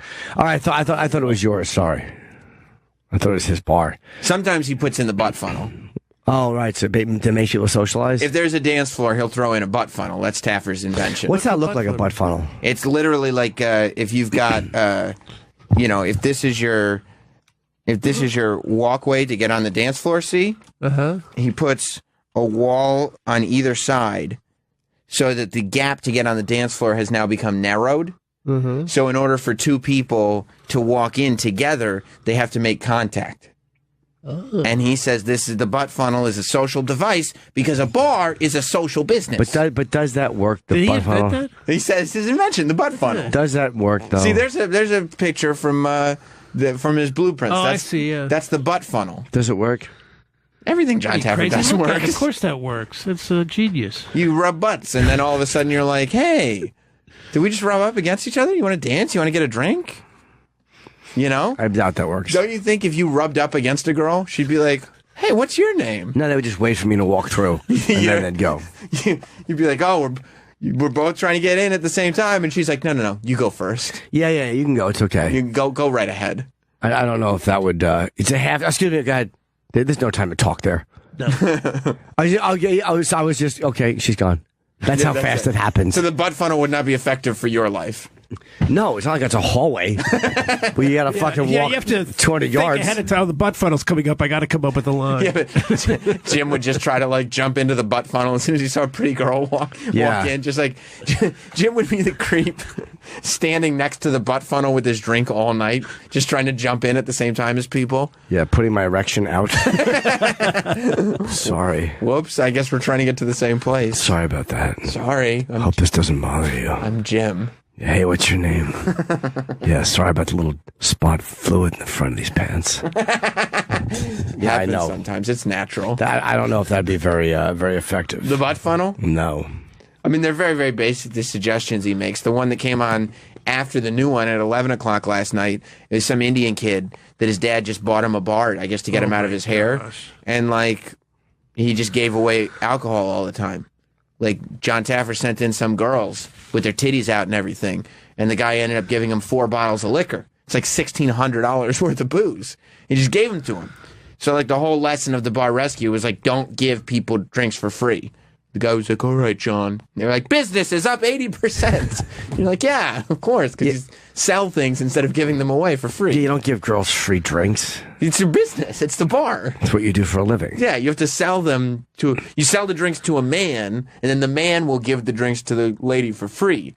But if you're running the bar, it doesn't make any sense. Seems like a tough way to make a living, running a bar. Oh, it's got to be a nightmare. Right? Especially if Taffer's yelling at you. Seems like a hard way to make a living. Well, yeah, because you have to, I mean, it's like, party and drinking culture. Oh, it gets so ancestral in those bar situations, yeah. And by the 4th or 5th drink, like, they're not keeping track of their tab anymore. You have to collect at some point. They're not... Yeah, they run out without paying. Yeah, it seems like a disaster. We have 1 minute. We have to wrap up. The computer will shut us off.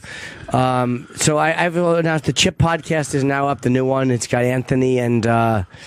Ari Shaffir made his first appearance, and also Mark Norman. Hey. It was a good one. Good. And that's now up on Riotcast and on YouTube, and also my tour starts September 22nd. Tickets will be available all this week, jimnorton.com for those cities I mentioned. I will do a promo for that because I don't know what I'm talking about. And Nick Griffin, thank you. Nick Thanks is for having me on, fellas. really funny stand-up. The Nick Griffin on Twitter, and there's a bunch of dates coming up in New Jersey, California, Vegas, and Tampa. And Sam's live event is this Wednesday. Yes, at the Highline Ballroom. You can go to highlineballroom.com and see Sam Roberts Wrestling Podcast live on Wednesday night with Dan Soder there and other guests. You won't say the other guests. Still booking them. Okay. So hopefully somebody will get booked. It'll be great. All right, we'll see you tomorrow morning.